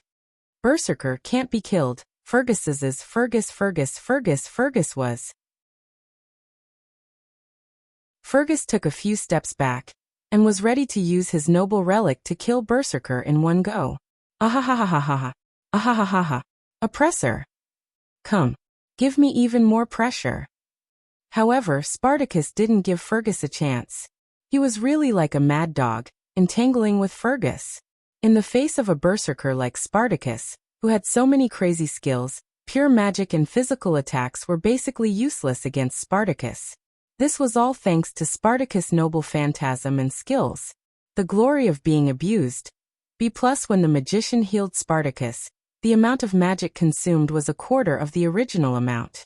The more serious the attack, the more spirited Spartacus was until he brought out all his hidden strength. After a certain period of time, the injuries would be gradually healed. Unyielding will. No matter what kind of pain and despair he faced, he would not give in. An extremely strong will could obtain physical and mental endurance. Roar of the defective beast, crying warmonger. A part of the damage received from the enemy can be converted into magic and stored in the body. The efficiency of the conversion of magic will increase as Spartacus' physical strength decreases. The magic accumulated in the body can be used to enhance Spartacus' ability. It could be said that Spartacus was on the same level as Hercules in terms of tenacity. Of course, it was only in terms of tenacity. Currently, there were only two ways to deal with Spartacus. The first way was to wait for Spartacus' noble phantasm to activate and self-destruct. The second method was to use the instant kill ability of the demon eyes of death perception, to directly ignore everything and kill Spartacus. Of course, if one had the ability to directly destroy Spartacus' body, it could be said that he was killed instantly. Currently, Spartacus had not accumulated enough magic to self-destruct. However, Fergus had a noble phantasm that was enough to destroy 3 mountains. However, Fergus did not know about this. Moreover, his noble phantasm might not be able to kill Spartacus instantly. Fergus wanted to release his noble phantasm, but at the moment, Fergus was trapped by Spartacus, who was changing rapidly. In terms of attributes, other than Spartacus' durability being higher than Fergus, the rest of Spartacus' ability points were either the same or lower than Fergus. Coincidentally, Spartacus' agility was 2 levels lower than Fergus.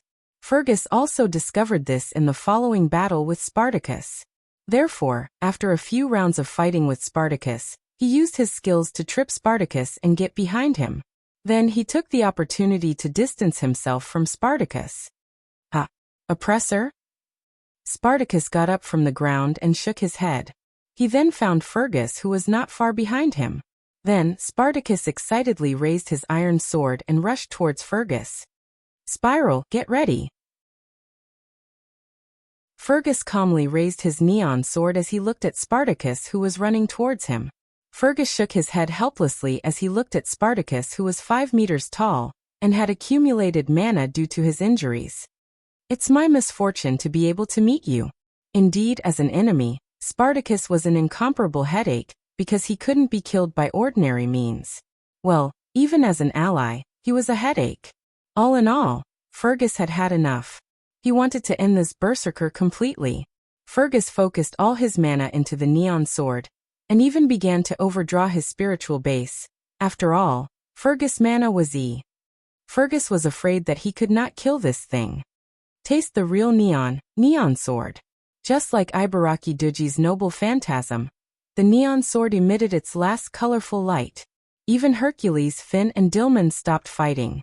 Maeve, who was at the back of the army, did the same. The 4 of them turned their attention to Fergus and Spartacus. Aha! Oppressor, oh! The light covered the ground. Chapter 532. Boom! The sound of a nuclear explosion came from the east of Chicago, and the storm raged. Wyrm and Rama both stabilized their bodies and squinted at the scene filled with sand and dust. After Atlanta left, Wyrm and Rama did not really go to watch the classic duel between Achilles and Hector. Instead, they ran along the edge of Chicago toward the Celtic army in the east of the city. In the end, before they could even reach the Celtic army, a violent explosion occurred. The power of the explosion was so great that it even completely destroyed the east wall of Chicago, giving people the feeling that there were no walls in the east of Chicago. Of course, whether it was Denver, Alexandria, or Chicago, there were no such things like ancient walls. All of them were built by various forces during this period of time. Wyrm and Rama looked at each other, and the two quickly ran forward. Because of the strong hurricane caused by the big explosion, there was basically no sand and dust around, so the scene could be said to be clear to Wyrm and Rama at a glance. In front of the two of them was a huge crater of nearly 100 square kilometers, but because it was too big, they could only estimate, but it was definitely more than 50 square kilometers. The depth of the crater was needless to say. The distance between the deepest part of the crater and the ground was about 50 meters, and maybe it was even deeper. Wyrm thought that if such a crater fell on Earth, humans would probably end up like the dinosaurs. The ground on the edge of the crater was unusually smooth, and there were no impurities. It was completely the product of the downward compression of the soil by the explosion. In the center of the crater, there was a lake full of water, and the lake water was still rising. East of Chicago was Lake Michigan. At this moment, such a big explosion directly connected this huge crater to Lake Michigan. There were no traces of soldiers or servants on the scene, and Wyrm's perception was temporarily disabled. There was no doubt that the army brought by Maeve was directly blown into ashes by the explosion. As for the servants who were fighting here, they were probably in danger. Wyrm frowned. He was a little worried about Maeve. Even if the servants were killed, they would just retreat to the martyr's palace. However, Wyrm was still worried. Because the air here was full of chaotic magic, Wyrm's perception was also disturbed by these chaotic magic. It was not that he could not perceive anything, but the difficulty of perception was greatly increased. This terrible explosion, which powerful servant's noble phantasm is it? Rama said with lingering fear. Even he did not have the confidence to say that he could survive the explosion that covered an area of nearly 100 square kilometers. After all, a servant was much stronger than an ordinary person, but without a defensive noble phantasm or skills, they would also directly leave. If he did not have the golden armor, he would have to use of his noble phantasm. He would have to use his noble phantasm to survive. Of course, if Rama released his noble phantasm, he would be able to survive. Even if he did not die, he would die. He would be dead at least, he would be dead. All in all, if that was really the case, Rama would definitely not feel good. After Rama finished speaking, Wyrm sighed. I'm afraid that except for Maeve, all the servants present have left. After all, this explosion was in the Celtic army. Not to mention that the army was completely wiped out. Wyrm still could not find any servants. As for why Wyrm knew that Maeve was fine, it was because Wyrm was worried about her. Wyrm's master was Maeve, so naturally, there was a contractual connection between them. Wyrm naturally knew whether Maeve had left or not. Previously, by relying on this connection, Wyrm knew that Maeve had come to Chicago. Suddenly Rama said, "What is that?" Rama pointed to the lake below the giant pit that was still rising. Wyrm followed Rama's gaze. In the middle of the lake, a large rock that was emitting red light floated up. However, Wyrm always felt that the stone with red light was so familiar. Oh my God, that was not a stone with red light. It was clearly Hercules who was activating the 12 trials, God hand. It was said that Spartacus was difficult to deal with, but compared to Hercules, it was simply insignificant. Hercules's 12 trials, God hand, could be said to be a real resurrection. Even if his head was chopped off, or his whole body was crushed, as long as the noble phantasm was activated, Hercules's whole body would be like steel that was just out of the furnace, emitting red light, and began to reconstruct his body. Not to mention, it would also increase the resistance of the cause of death. Hercules was the real difficult to deal with. Wyrm fought for a whole day to retrieve Hercules's Berserker class card. In Winterwood City, the new 7 Knights and the Dark King Arthur had to work together to kill Hercules. From this, one could see how tenacious Hercules was. Fortunately, Hercules was a berserker. Otherwise, if Hercules knew how to use his brain, it would be a disaster. In an instant, Wyrm flew up and rushed to Hercules, who was still recovering his body. Rama did not stop Wyrm. In Rama's opinion, facing an enemy, one should be ruthless, not to mention that this was a servant from Greece. However, this would disappoint Rama. Wyrm would not waste his effort to kill Hercules. Not to mention how difficult it was to kill him. Moreover, now was not the time to waste on him. The reason why Wyrm rushed to Hercules was to trap him. Wyrm arrived above Hercules. Along with the crisp sound of chains, several pseudo-heavenly locks were taken out by Wyrm and tied to Hercules. Heavenly locks targeted servants with divinity, and Hercules's divinity was as high as a class. However, Wyrm was very clear about one thing. Even if heavenly locks could only trap Hercules for a short time, heavenly locks were only able to suppress Hercules. The stronger the divinity, the tighter the heavenly locks would be. However, Hercules's strength was as high as A+. In Wyrm's opinion, Hercules was fully capable of breaking the heavenly locks. In that case, let alone these pseudo-heavenly locks. However, Wyrm was only holding on to the idea of stalling for time. Subsequently, Wyrm took out a lot of pseudo-heavenly locks that were stored in his noble phantasm. He only left one pseudo-heavenly lock and tied the rest to Hercules. In this case, it would take a long time to use only his strength. Wyrm looked at the chain mummy in front of him, and nodded as if he was very satisfied with his work of art. Subsequently, Wyrm buried Hercules in the huge pit, which could be said to be the bottom of the lake. After that, Wyrm and Rama looked for Maeve. Well, first of all, they had to ignore Rama's gaze.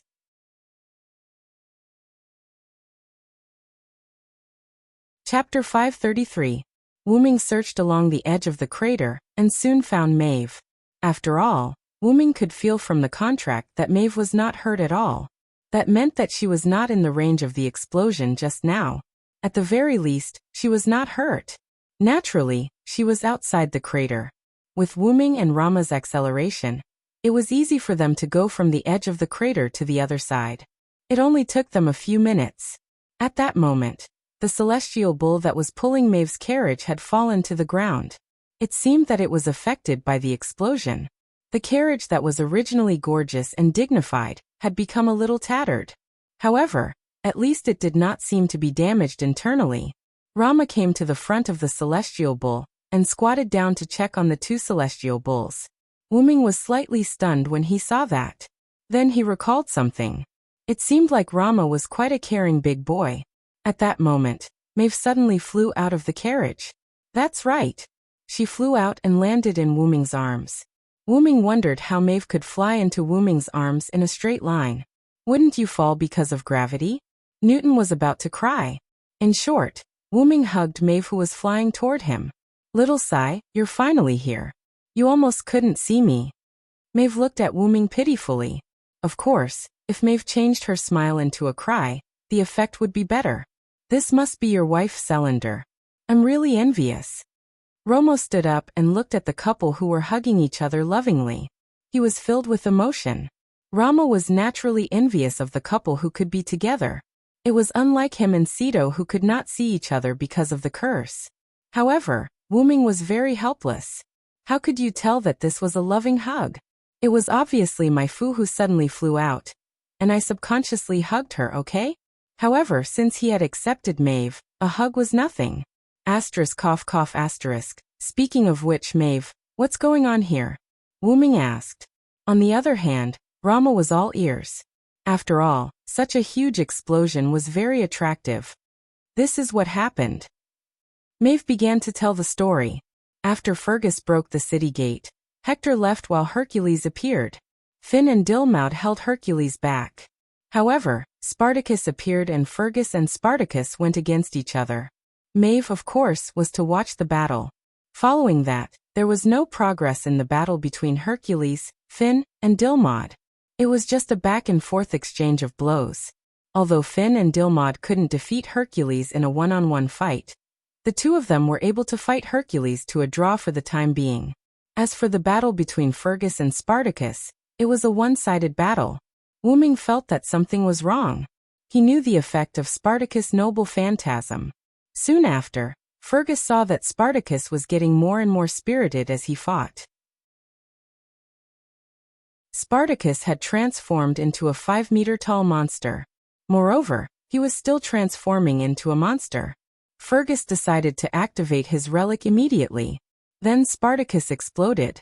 Wyrm shook his head bitterly. As expected, nothing good ever came out of this guy's capture. Rama tilted his head awkwardly. It was his fault. However, the young Rama king would never admit his mistake. Cough cough asterisk. As Maeve was the furthest away and had the protection of the ox cart, she was not hurt. However, the two divine bulls were in trouble. These two divine bulls were not Achilles' immortal horses. Now all their bones were broken, and they were about to leave the stage. Fortunately, it was a noble phantasm, so they did not have to worry too much about it. After Wyrm and Rama arrived, Maeve removed the noble phantasm. The divine bulls and the ox cart turned into mana particles and disappeared. Is Berserker's noble phantasm that powerful? Rama asked. It was normal for a powerful heroic spirit to have a powerful noble phantasm. However, Spartacus was just a rebellious gladiator. To put it bluntly, he was just a rebellious slave. Moreover, he was a slave who did not succeed in his rebellion and was quickly executed. No matter how one looked at it, such a person should not have such a powerful noble phantasm. He might be an exception. However, I've seen his noble phantasm before. Even if it exploded, it wouldn't be this powerful. Wuming put Maeve down from his arms, ignoring her dissatisfied expression. Then, Wuming looked at the lake behind him that was about to be filled. However, with Master's 3 command incantations and Fergus' noble artifact charging Spartacus, it's not hard to imagine how much damage it could cause. Although almost 100 square kilometers was huge, if Karna and Wuming were to fight, thousands of square kilometers of land could be affected. That was also the reason why Wuming had asked Karna and Zhou to fight in the northwest part of the Cordillera Mountains. There were fewer people there, and it was far away from the battlefield. Otherwise, they would be affected by the battle. Command spells. Noble phantasm charging. Rama and Maeve repeated Wuming's words. That's right. Wuming nodded his head. Spartacus noble phantasm, crashing warmonger, is a permanent noble phantasm. It can convert the damage it receives into mana and store it in its body. It can increase its ability value and change its body. Finally, when the mana is full, it will self-destruct and launch a destructive impact. After explaining, Wuming paused and thought for a while. I think Demetrius must have used the command incantation to give the command to unleash the greatest power of the noble phantasm, 3 times. It strengthened Spartacus' noble phantasm. In addition to Fergus' continuous attacks and the overcharging of Spartacus' noble phantasm, it caused Spartacus to reach the critical point and self-destruct before it could transform into a monster. Rama and Maeve thought for a while and realized that this was the most suitable explanation for the current situation. However, I think Fergus' noble phantasm had a huge impact on the situation here. Maeve smiled. What do you mean? Wuming asked. Maeve then told Wuming about the neon sword that seemed to have been infused with all its power. Does that mean it's the same as Ibaraki Duji? Wuming touched his chin. It seems like they've all left the battlefield. Needless to say, Fergus was the closest to Spartacus and was designated to leave the battlefield. As for Finn, Dilmund, and even Hercules, they had spent a lot of time repairing their bodies. It was likely that the 2 of them had also been forced out of the battlefield during the explosion. Don't we need to care about Hercules? Rama asked. He knew that Wuming did not kill Hercules. He only tied Hercules up and buried him. Don't worry about that guy for now. He's no different from leaving the battlefield. Wuming waved his hand. After all, it was not easy for Hercules to break free from the pseudo-skylock that was almost the same as the real skylock. Just when Wuming was about to check on Achilles, a dark purple ripple suddenly appeared.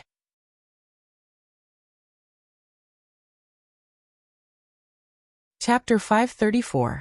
The portal has been activated? Wuming was shocked. That's right, this was Wuming's portal. There's no time to explain. Come in quickly, Wuming said as he rushed into the portal. That's right, he rushed in. It was obvious how anxious Wuming was. Romo seemed to have thought of something and quickly rushed in as well. Maeve looked at the 2 of them rushing in. She blinked her eyes and walked in gracefully. Then the portal closed. After passing through the portal and arriving on the other side, Maeve found herself in the belly of a ship. Then a rather strange scene appeared before Maeve's eyes. Wuming was holding the Holy Grail in one hand, and a spear in the other. He placed the spear on the neck of a yellow-haired guy whose face was pale with fright. Next to the yellow-haired guy was a girl with pinkish-purple hair. She was holding a magic wand with a nervous expression. The beast-eared girl with green hair was aiming an arrow at the girl's head. If the girl with the magic wand made any strange movements, Maeve believed that the beast-eared girl's arrow would definitely pierce through her head. Behind Wuming was Romo. However, at this moment, Romo was holding a girl who looked almost exactly like him. Rama's face was filled with nervousness as he kept calling out names like Cedo Cedo. However, from the looks of it, Romo seemed to be unable to see the girl at all. He was like a blind person who could only rely on touch. However, from the looks of it, there seemed to be a problem with Romo's perception. Although on the surface, Romo could accurately touch Cedo, at this moment, Romo gave off the feeling that he was touching air. As for the girl who seemed to be called Cedo, she was already unconscious. This made my Fu daydream. If that girl was me, would Xiao Sai be as anxious as she is? This was a girl's heart. However, Wuming was not paying attention to Maeve at the moment, and did not know what she was thinking. Wuming was only paying attention to the yellow-haired guy. In any case, you're someone who entered the martyr's palace. Can't you have a little backbone? With that, Wuming rubbed the tip of his spear on Isen's neck. However, Wuming's result was Isen's howl. Squeak squeak. Isen's face turned pale and his hands were still trembling. Don't kill me, Isen said in a trembling voice. Looking at Isen in such a state, Medea or Lily looked at Isen with worry and disappointment. Sir Isen. After seeing such a traitorous witch, Wuming finally understood why Medea, who was abandoned by Isen, would choose to follow him again. Because Medea was in the form of a girl's dream of a girl. Wuming shook his head. A guy like that was not worth his time. However, Wuming still did not lower the tip of his spear from Isen's neck. Then Wuming turned to look at Rama. Rama, can't you sense Sito? Wuming frowned. Although he had learned about the so-called curse from Rama, he did not expect the curse to be so powerful. Now, not to mention not being able to see, even the contact between the two of them, and even their own perception, had become erroneous. This curse of never being together was not just for show. He did not know how a female monkey could place such a curse on Rama and Sito. That's right. Even if Sito and I were to hug each other, we would not be able to see or sense each other. Rama no longer referred to himself as you. At this moment, Rama was like a person who was chasing after hope. In the end, he realized that the hope was despair. Once Sito and I get too close, one of our powers and presence will gradually fade until they leave. Tears rolled down Rama's cheeks. As for which party would disappear, there was no doubt that it would be the weaker party. Wuming recalled the scene when he came back through the portal released by Atlanta. At that time, Sito was not restrained by any chains. However, there was no guarantee that Medea's magic did not restrict her. However, even so, Sito could not stand up at that time as if she was severely injured. At that time, Wuming sensed that Sito's magic power was insufficient, or rather, it was severely lacking. At this moment, looking at the many injuries on Sito's body, as well as the faintly discernible signs of his spirit base disappearing, how could Wuming not know what was going on? From being imprisoned on Alcatraz Island to this Argo, until now, Sito had been in a state of abuse. That we did not do anything to Miss Sito. Please believe us. Lord Isen only wanted to use Miss Sito as a hostage, Medea said weakly. If that was the case, the injuries on Sito's body were caused before he was captured on Argo. It was not unreasonable. It was common for the Celts to beat people half to death when they captured them, and they did not have the habit of healing their captives. In other words, Beowulf did not know how to heal at all, and he did not realize that he should heal Sito. In short, that guy was dead. Let's not care about him. Then, Wuming felt that something was wrong. Medea was the disciple of the goddess of magic, Hecate. She had many healing methods, so why didn't she heal Sito? However, Medea seemed to have seen through Wuming's question, and answered it in advance. Miss Sito has always refused me to heal her, and she said something like, even if I die, I don't want to be a burden to Lord Rama. As if recalling the scene when Sito said those words, Medea was a little depressed. She also wanted to sacrifice herself for the people she loved like Sito did. But Isen, while Medea was distracted, Wuming frowned in distress. However, he began to laugh bitterly in his heart. So if the other party did not want to heal, wouldn't you forcefully heal her? How gentle are you? However, if I didn't see wrongly, Isen wanted to use Sito and the Holy Grail to summon the demon god Pillar. Wuming narrowed his eyes and looked at Isen, who was so frightened that he could not speak. When Wuming said those words, Rama instantly raised his head with anger in his eyes. Rama was slower than Wuming by a bit. When he arrived, Wuming had already seized the Holy Grail and restrained Isen and Medea with Atlanta. It was also Rama's arrival that caused the extremely weak Sito to fall into a coma. Following Wuming's instructions, Rama stumbled and found Sito through Sito's position that was left in his eyes. However, it did not work. Rama could not see Sito at all, nor could he touch Sito. However, he did not give up and kept calling out Sito's name. How could a man who loved his wife not be enraged when he found out that his wife had almost been used as a sacrifice? Bang.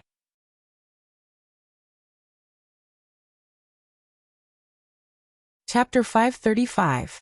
Bang. Wyrm moved his spear away from Isen's neck and blocked Rama's indestructible blade. Under the blade of the indestructible blade was Isen, who was paralyzed on the ground. However, Demetrius, who made a little movement, was stopped by Atlanta's arrows. Calm down, Rama. Wyrm tried to persuade Rama gently. You want me to calm down? The guy who almost turned Ceto into a demon god pillar is right in front of me. How can I calm down? Rama's eyes were burning with flames as he stared at Isen fiercely, as if he wanted to eat Isen alive. We are friends, right? If so, listen to my advice. Isen is still useful, so don't kill him for the time being. Otherwise, Wyrm, who had already snatched the Greek Holy Grail, would have already made his move. Rama looked at Wyrm and nodded. He then continued to stare at Isen fiercely. Maeve, please do me a favor. Wyrm waved at Maeve, who looked like she was watching a family drama. Yes. Maeve smiled and came to Wyrm's side. After that, Wyrm took out a lot of healing potions from his precious artifact space. He then opened the teleportation door and let Maeve bring Ceto away for the time being. After all, if Ceto stayed with Rama any longer, he would disappear soon. After Wyrm told Maeve about various things, Maeve carried Ceto into the teleportation door. Thank you very much, Holy King. No surrender. Rama said sincerely to Wyrm. It was an eye-opener for Wyrm to be able to make the proud and arrogant Rama, who often threw tantrums, apologize so sincerely. Since you are able to call me by my name, it means that we are friends, right? As he spoke, Wyrm placed the Holy Grail into the golden ripple under Isen's gaze. He then extended his hand to Rama. Although Wyrm treated Rama as a friend when Reeve shook hands with Rama, he did not expect that. Yes, that's right, my friend. Then Rama and Wyrm held each other's hands tightly. Then don't attack Isen for the time being, alright? Wyrm glanced at Isen, causing Isen to shuffle backwards in fright. After all, Isen was currently sitting on the ground. Sure. After all, this person had saved his wife Sidwa. Moreover, this person was also his friend. Thus, Rama would naturally listen to him. As Rama spoke, he glared at Isen and no longer looked at him. Otherwise, the anger in his heart would not dissipate. Although Rama had promised Wyrm to spare Isen's life for the time being, he wasn't the kind of person who would forgive someone who almost sacrificed his wife. It was also because of Wyrm's face. Otherwise, even if Gadatsi was here, with Rama's childish temper, he would have used the indestructible blade to slash Isen. Yes, the kind that even their own mother wouldn't be able to recognize. So Isen, now you are our captive. Wyrm smiled and narrowed his eyes, which made Isen and even Demetrius feel a chill. In the sky, the Argo was moving towards Alexandria. On the Argo, Isen was controlling the Argo alone at the helm. If one didn't look at Isen's livid face and Atlanta behind him, who was holding the heavenly bow and staring at Isen as if he was her prey, then Isen's situation was not that bad. Demetrius, who was originally following Isen, was at the bow with Wyrm and Rama, explaining the current situation of the Greek side. In short, after sending out Hercules, Hector, and the captive Spartacus, we only have Isen, Atlanta and me left. Wyrm did not look at Demetrius. He just looked ahead as if he was experiencing the feeling of flying in a boat. As for Rama, he sat cross-legged alone on the deck behind Wyrm and Demetrius with his eyes closed, as if everything had nothing to do with him until they reached their destination, Alexandria. This was Wyrm's purpose. Through Isen, he drove the Argo to Gadatsi and others' gathering place, Alexandria. At this moment, only Rome was left on this continent, and it was now being restrained by Gadatsi and others. This time, the battle against Greece was also messed up because of Spartacus' self-destruction. Although Finn, Dilmund, and Fergus had all left the stage, Silent Noise had taken the opportunity to imprison Hercules. She had also captured Isen and Demetrius, so overall, it was still a good outcome. As for Achilles and Hector, Wyrm did not disturb them, just like he did not disturb Karna and Ajo. Now, as long as he got the Holy Grail of Rome, this singularity would be over. With that in mind, Wuming let out a long sigh as he looked at the clouds in the sky. At this moment, because Wuming and Rama did not reply, Demetrius waited there. Because waiting was boring, Demetrius would look at Ison from time to time, but every time, she would turn her head away in an instant. She was very nervous. She should be afraid of being misunderstood by Wuming and Rama. However, how could Wuming and Rama not notice it? Ahem. I already know the specific situation. Wuming clenched his fist and put it on his mouth and coughed. This scared little Midea so much that she trembled and almost cried. Don't worry, I won't do anything to Ison. Wuming shook his head helplessly, trying to calm Demetrius down. But, you cast such a vicious curse on Sir Ison. As she spoke, Demetrius looked like she was about to cry. Isn't it obvious? Wuming said with a bitter smile. I don't believe that Ison will be obedient. After all, he's a hero who can leave his name in the martyr's palace. Although Ison was weak, at least he was invincible when it came to piloting a ship. It could be seen from the fact that Wuming did not feel the slightest tremor when he stood at the bow of the ship. Moreover, the existence that could be chosen by the two great restraints and dragged into the martyr's palace, regardless of whether it was a hero or an anti-hero, would definitely not be the same as ordinary people. Wuming could not be sure if Ison would betray him, or do something else when Wuming and the others attacked Rome. Therefore, Wuming planted a lot of complicated Lunrune tactics in Ison's body. Then he told Demetrius and Ison that as long as Wuming willed it, Ison would experience what it meant to be in a living hell. Because what he said was true, Ison and Demetrius believed him. Moreover, when Wuming planted those complicated Lunrune tactics, Demetrius was beside him. No matter how much Ison cried and howled, Ison, who was being held down by Rama, had his body implanted with those tactics in front of Demetrius, who was being watched by Atlanta. However, Wuming did not know anything about curses, nor did he study them. So what he said was a complete lie. However, no matter who saw those extremely complicated and mysterious Lunrune tactics, they would not doubt Wuming's words. In the eyes of others, it was an extremely vicious curse. As long as you are obedient, nothing will happen. Wuming looked at Demetrius with a smile. Demetrius could only nod helplessly. After all, they could not defeat Wuming and the others.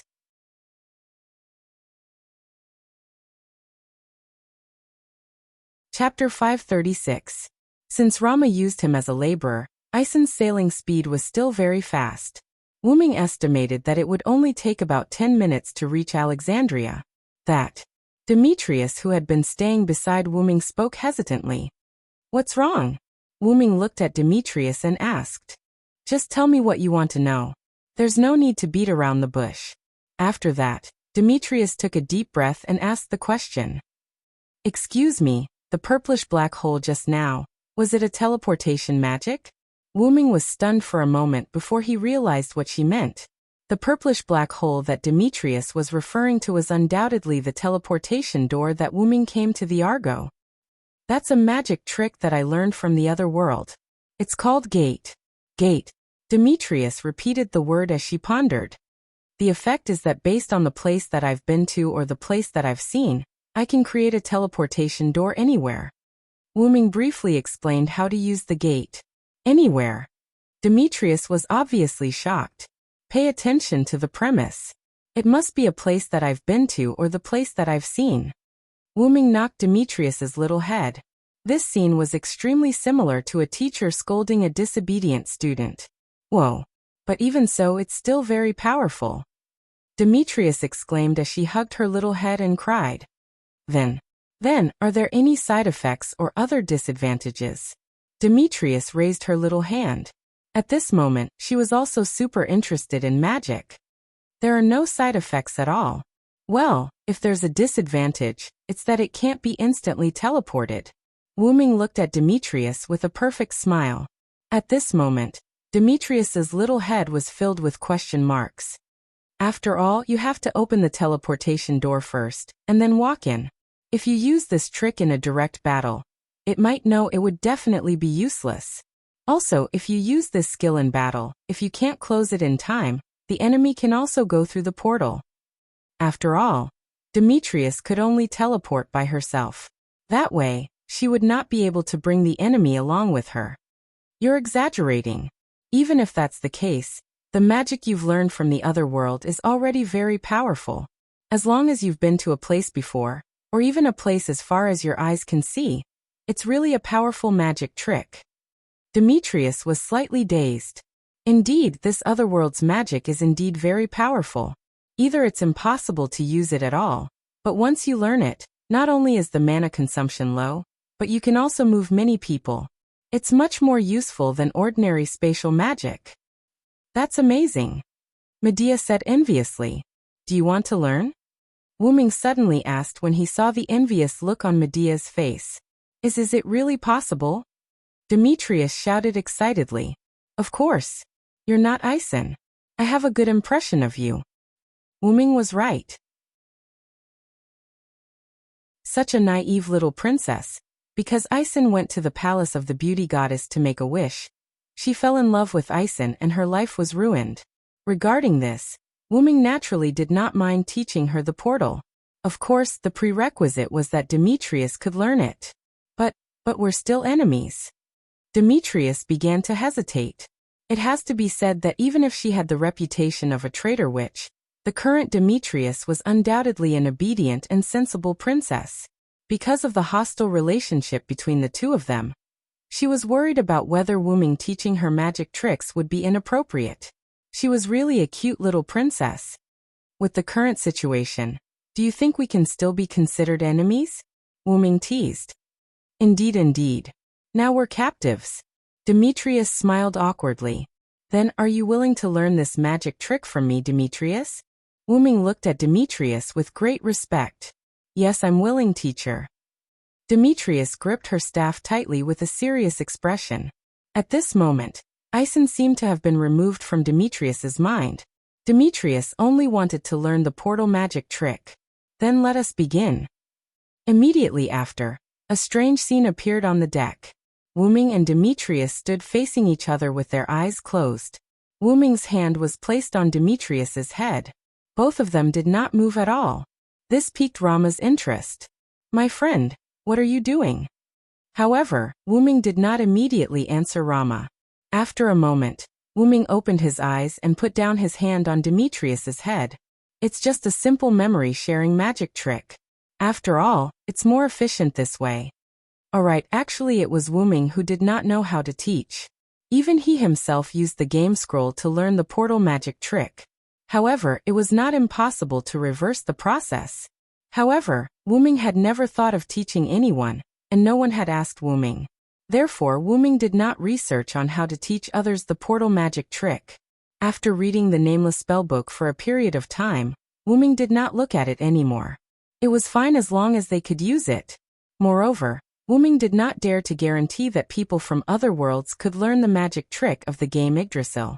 Wuming also chose to teach Demetrius this magic trick, because she was a little girl who was passionate about magic. Without any ambiguity, Wuming and Demetrius' relationship was only that of a teacher and a student. Rama did not say anything else. After all, he did not know much about magic and was not very interested in it. Therefore, he walked to the bow of the ship and looked at the scenery. As for Wuming, he looked at Demetrius, who still had her eyes closed. At that moment, Wuming's heart was filled with anticipation. Could the magic trick of the game Yggdrasil be learned by the miraculous hero spirit of this world? Wuming was very curious. After about 10 seconds, Demetrius opened her eyes. Her eyes were as beautiful as gemstones. His eyes were brimming with excitement and joy. The result was obvious. From the looks of it, you should have learned teleportation gate, right, Demetrius? Wuming smiled at Demetrius, pleased. Yes, teacher. I have successfully learned this magic trick. Demetrius shouted excitedly like a small animal. Thank you very much, teacher. Demetrius bowed deeply to Wuming to express her gratitude. For Demetrius, who was very interested in magic, being able to learn the magic trick of another world was a great favor.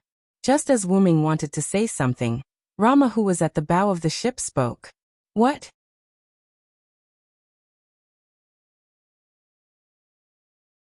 Chapter 537. My friend, come and see that.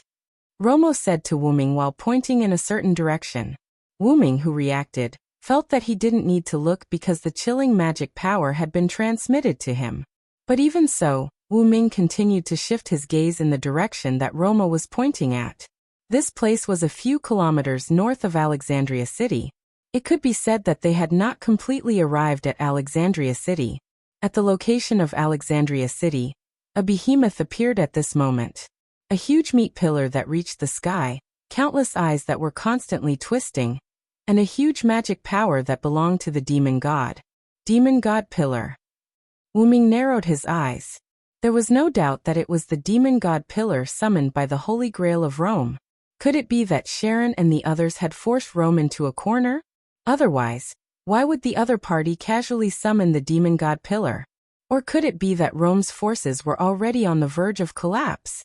If that was the case, it was not unimaginable that they would be forced to sacrifice the demon god pillar. Wuming pondered.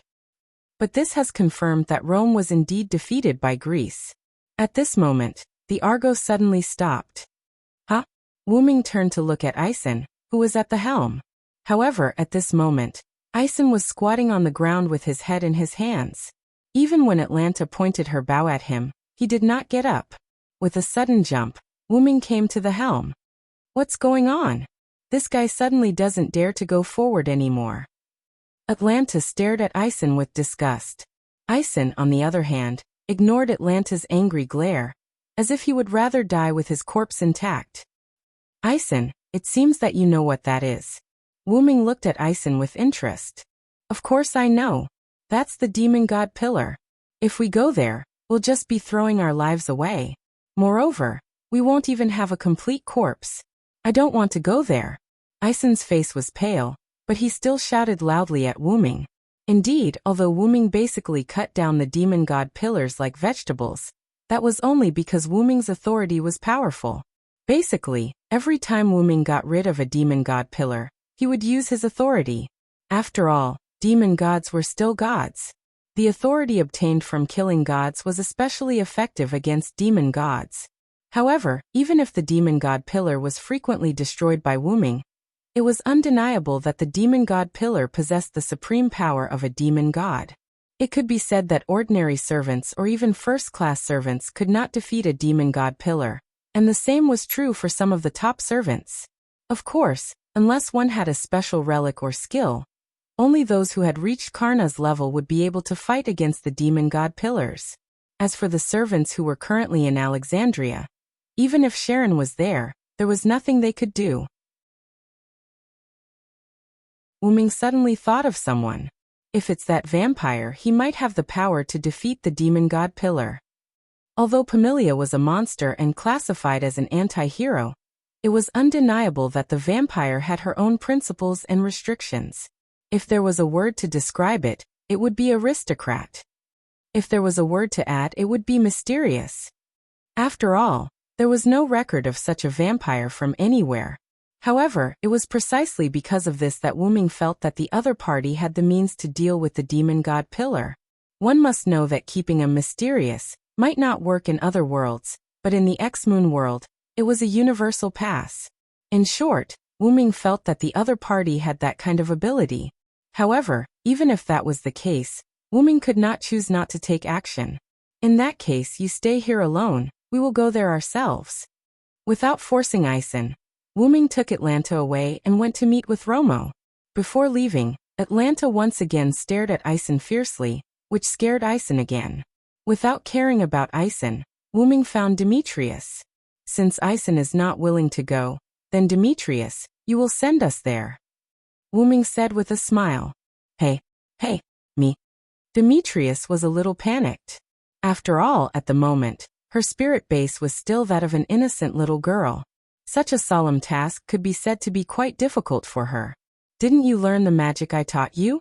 Now is the time to test you, Demetrius. Open the place where your eyes can reach. Wuming pointed to the direction of the demon god pillar. When Wuming said that, Demetrius was stunned. That's right, this is the time to test my results. Immediately afterward, under Wuming's encouraging eyes, Demetrius nodded heavily. Yes. I will work hard, teacher. Immediately afterward, Demetrius closed her eyes and began to activate the teleportation gate magic, or rather, magic. Wyrm directly shared his memories and feelings of using the teleportation gate with Demetrius. Since Demetrius had confidently said that she had learned it, then she must have learned it. Wyrm did not think that as a famous magician of the gods, Demetrius would deliberately deceive him because she could not learn such magic. As a result, as expected, gate. Demetrius opened her eyes, raised her magic wand and shouted. Immediately afterward, a pinkish-purple ripple as tall as a person appeared in front of Wyrm and the other two. Atlanta and Romo looked at the pinkish-purple ripple with an indescribable expression. This made Demetrius blush instantly. Why? The pinkish-purple ripple filled the heart of a young girl. Hey! However, Wyrm could only helplessly smile bitterly. This was really in line with Demetrius's character. Well done, Demetrius. You are indeed my disciple. After all, the necessary praise could not be lacking. Yes, thank you for your praise, teacher.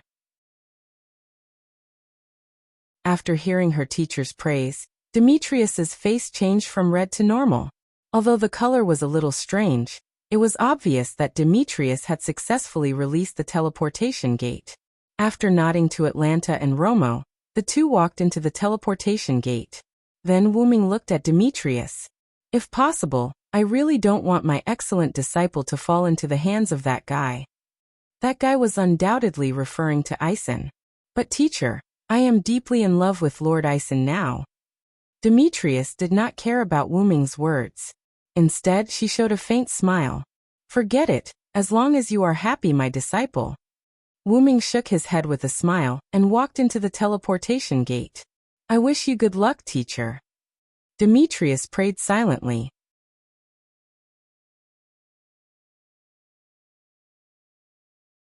Chapter 538. In the city of Alexandria, which had become a battlefield, there were ruins everywhere. And under the ruins, there were many residents who lived in the city. Compared to Greece, Celtic, and even Japan, Rome could be described as a force that was incomparably generous to civilians. After all, it was Rome, so it was not surprising. In this way, many residents would choose to live in the safest capital. Those people who were crushed under the ruins were such existences. However, the demon god Pillar did not care about the life and death of those people. In other words, these residents would be attacked indiscriminately like the servants. Of course, the premise was that the servants didn't do anything. Matthew effortlessly lifted a stone slab that was pressing on a woman. Gadazzi quickly went up and helped the woman up. Are you okay? I will take you to a safe place. Gadazzi said eagerly. Child.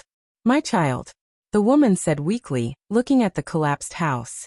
Gadazzi and Matthew could not bear to look at the woman. The possibility of a baby being crushed under such a collapsed house was almost zero. However, as if there was a temporary traffic jam in the underworld, the baby did not lose his life.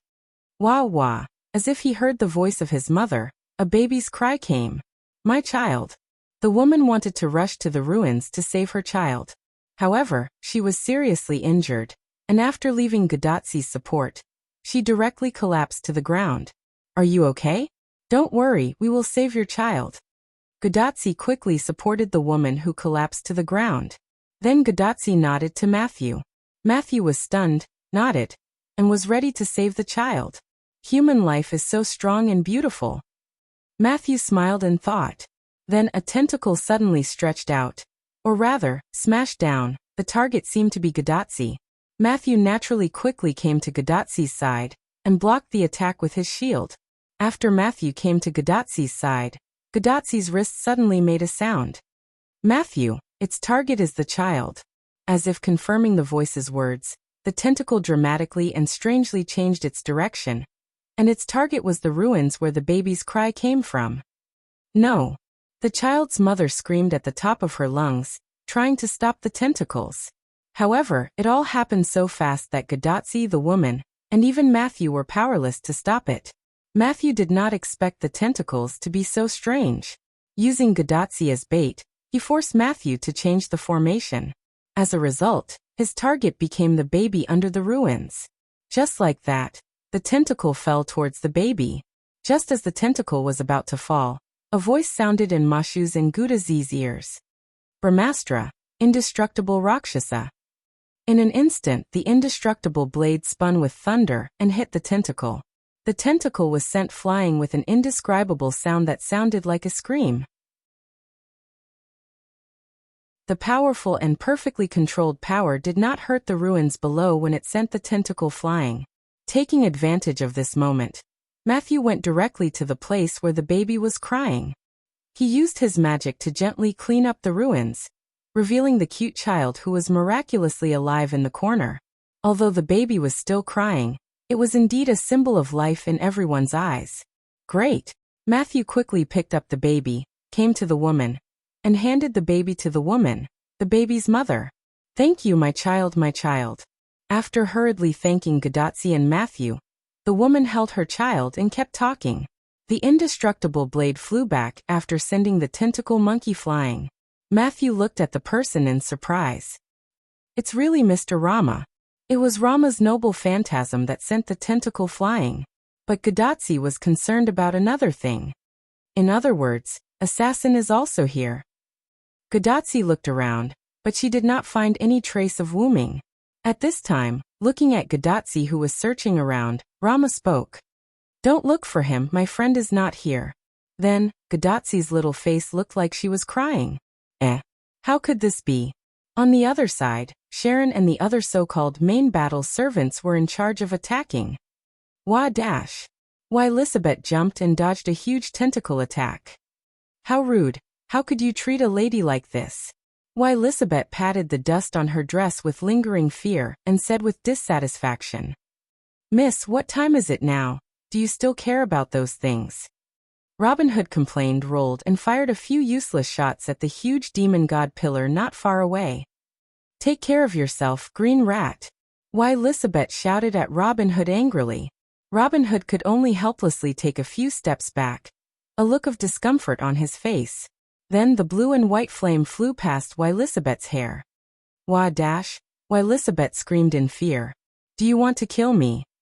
Lisabeth touched her hair and looked at Kyoheim with tears in her eyes. Sure enough, your lizard is useless. Kyoheim did not answer Lisabeth directly, but released the flame at the demon god pillar while mocking Lisabeth.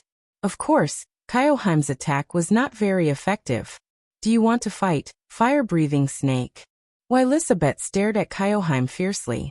Come on, I'm not afraid of you. And Kyoheim also stared back at Lisabeth.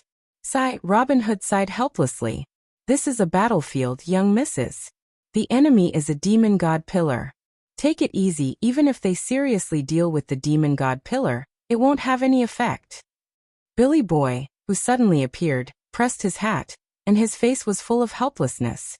After hearing Billy Boy's words, Robin Hood also showed a helpless smile. As a servant, their spiritual base was too low, and they couldn't cause damage to the demon god pillar. They couldn't even attract or restrain it. Only a few tentacles attacked them, and they were the waterproof kind, because the other tentacles were attacking Sharon. Geronimo, who was following behind Billy Boy, frowned helplessly and looked to the north. I hope the second team can complete the mission smoothly. Then they could support them. Then, Geronimo saw the lightning that represented the indestructible blade and smiled. They're coming.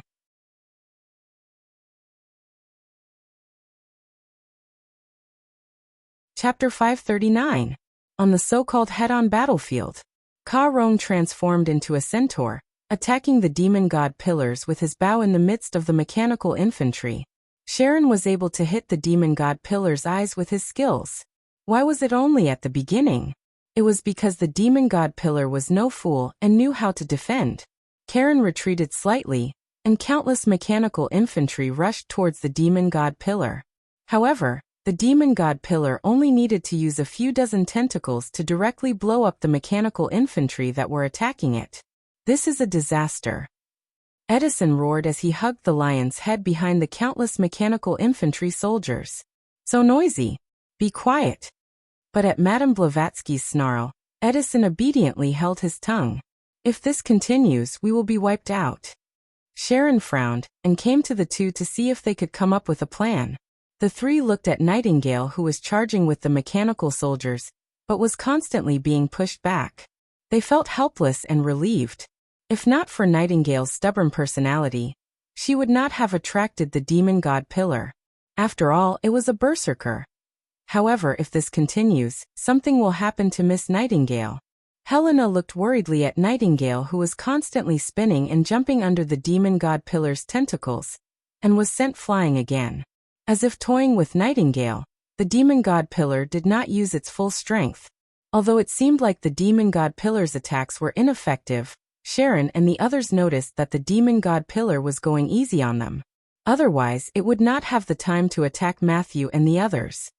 If we look at the worst-case scenario, this demon god pillar might be smarter than we thought. Helena frowned as if she was facing a great enemy. I have a bad feeling. I feel like the demon god pillar is waiting for something. Karen's face darkened. This way, the demon god pillar was definitely scheming something. Edison was like a lion, and did not understand the conversation between the two. At this moment, a voice resounded through the sky. A gigantic spear of light that had never appeared before came from afar, and hit the demon god pillar. The demon god pillar let out an unrecognizable voice. It was obvious that the noble artifact's owner had poured a huge amount of magic into this attack. The noble artifact was released. That was the Holy King's voice. Edison said as he looked around for Wu Ming. Over there. Sharon pointed. At this moment, Wu Ming, with his A+ great agility, launched a surprise attack on the demon god pillar. At this moment, Wu Ming had already put on his armor, and wore a helmet that completely covered his head. Wu Ming was like a silver dragon. As for the demon god pillar, it was as if the person it was waiting for had arrived. Regardless of whether it was the mechanical infantry or Nightingale, the demon god pillar no longer cared about them. Countless tentacles extended from the demon god pillar's muscles to attack, Wu Ming at the same time. The Wu Ming was the demon god pillar's, and Wu Ming. Countless tentacles surrounded Wu Ming from all directions, which could be described as a killing move for ordinary servants.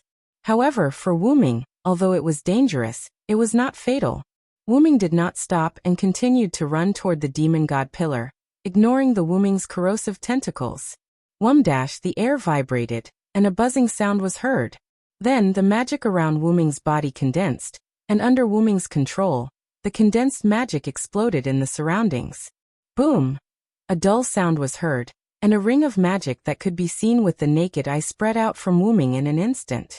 The encirclement formed by the Wu Ming's tentacles was instantly broken through by the magic that could be seen with the naked eye. Like petals, the tentacles were fragmented and turned into pure magic that dissipated. This was pure power that did not require any fancy tricks. What? Helena was shocked when she saw this scene. What's wrong? Edison asked cautiously. Madame Blavatsky was just sighing at his strength. Sharon smiled helplessly and explained to Edison. Just the simple release of magic was enough to destroy the metal of the tentacles that everyone worked together to destroy.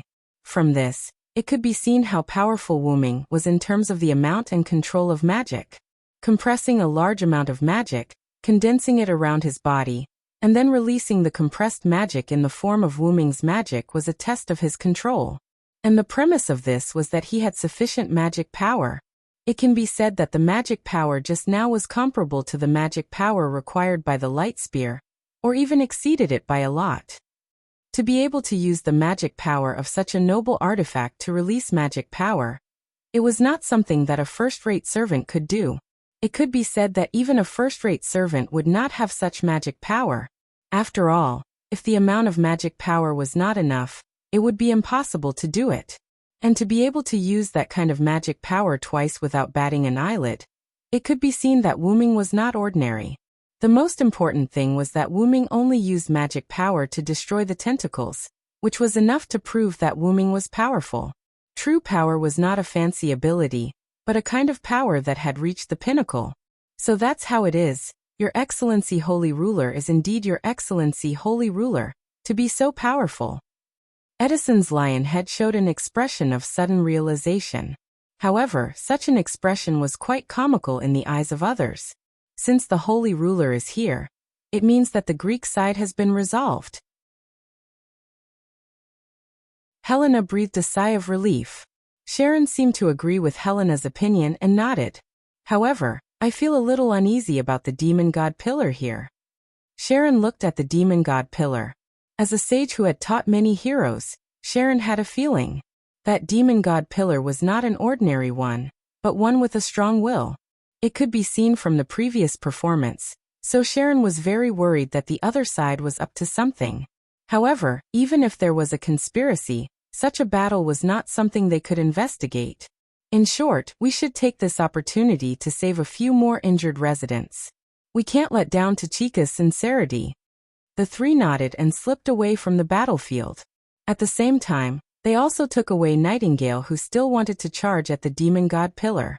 Edison brought the few remaining mechanical infantry and began to search for survivors. On Wuming's side, Wuming looked at the demon god pillar and vaguely felt a sense of familiarity. But even so, Wuming's actions did not stop. Wuming waved his hand and the holy spear of light appeared out of nowhere and landed in Wuming's hand. Then, Wuming raised the spear of light to his shoulder and threw it at the demon god pillar like a javelin. The spear of light gradually thinned and turned into a needle of light. However, the demon god pillar only summoned a few more tentacles, blocking the needle of light. Wuming was not surprised.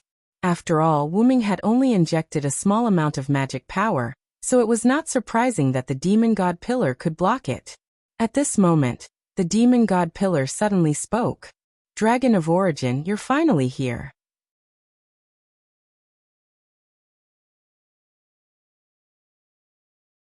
Chapter 540. Wuming's expression changed as he recognized the voice. "Lev." Wuming said the name. "As expected of the Dragon of Origin, you still remember me. But my current name is Flawlos, Demon God Pillar Flawlos." The Demon God Pillar laughed. "But I don't think it's such a coincidence that the Demon God Pillar summoned this time as you." Wuming didn't believe that this wasn't Lev's doing. With 72 Demon God Pillars, Wuming didn't think his luck would be so good. The 72 Demon God Pillars are one. Unless you can destroy all the Demon God Pillars in an instant, I won't die. Demon God Pillar Flawlos laughed eerily with Lev's voice. Wuming could imagine Lev's ugly face. However, this provided Wuming with information. "I did think that you wouldn't die so easily, but I didn't expect us to meet so soon." Wuming didn't attack again, and Demon God Pillar Flawlos didn't attack either. The two of them started to talk. "This can't be helped. I'm the Demon God Pillar in charge of the information room." In other words, the other party might be able to see Wuming through some means or opportunity. "As soon as you came to this singularity, I was already paying attention to you through the Holy Grail, Sarand." As if victory was already in his hands, Demon God Pillar Flawlos said slowly. Wuming couldn't wait for someone to tell him the current situation, so he didn't disturb him and calmly listened to the Demon God Pillar. "Oh, then what about that guy? Didn't he come personally? The chaos here is a gift he prepared for me. I don't want to steal the limelight." Wuming mocked the Magic King.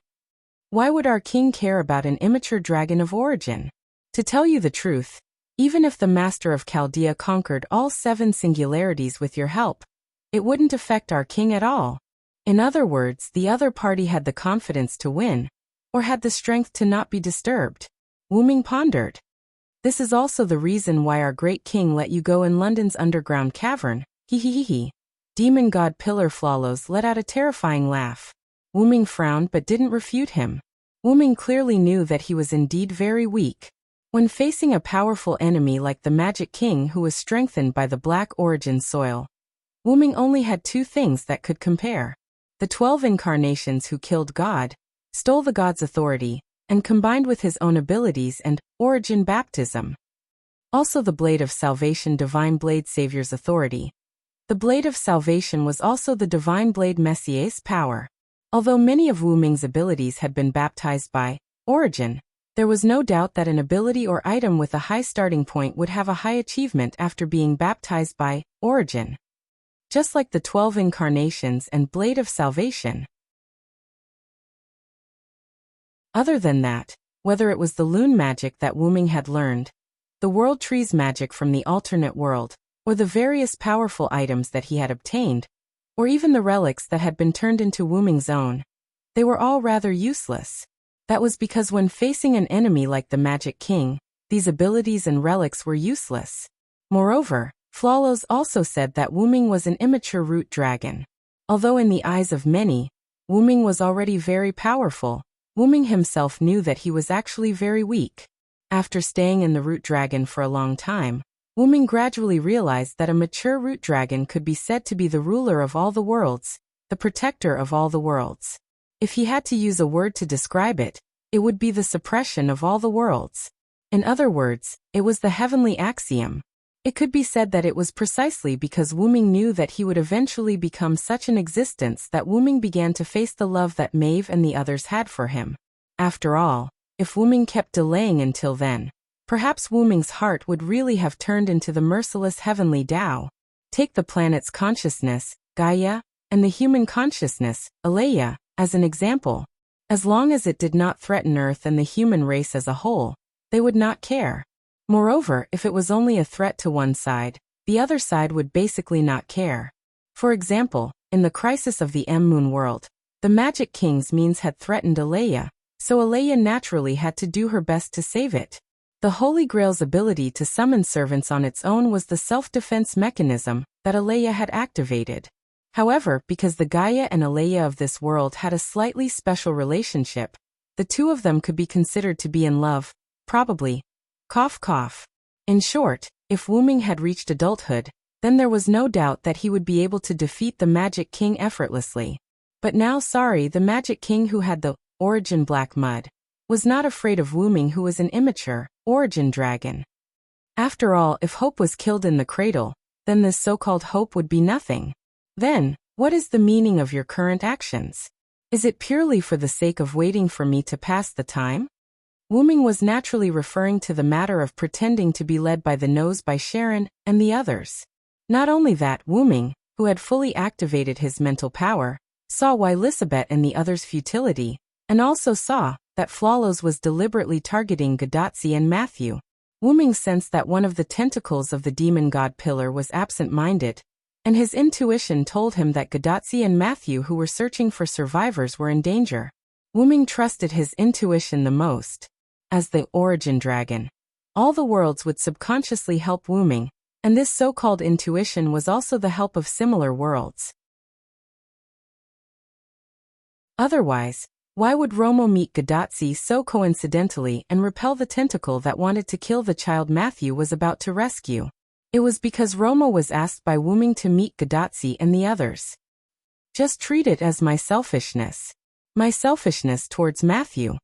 Flawless, or rather Lev, was silent for a few seconds before answering Wu Ming. Oh, the demon god pillar has selfishness? That's really surprising. You don't have to deliberately mock me. No matter what, I have spent a lot of time in Chaldea.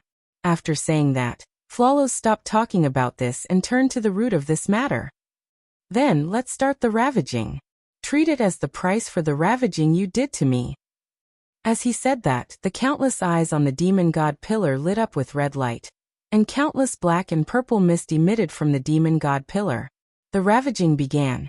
You're tuning in to the Li Mei's Sword of Destiny YouTube channel. We're so grateful for your support, and don't forget to subscribe to join us on this incredible journey through captivating stories. Your generosity through donations truly makes a world of difference, as it's the primary source of revenue that allows me to expand and enhance this channel for you.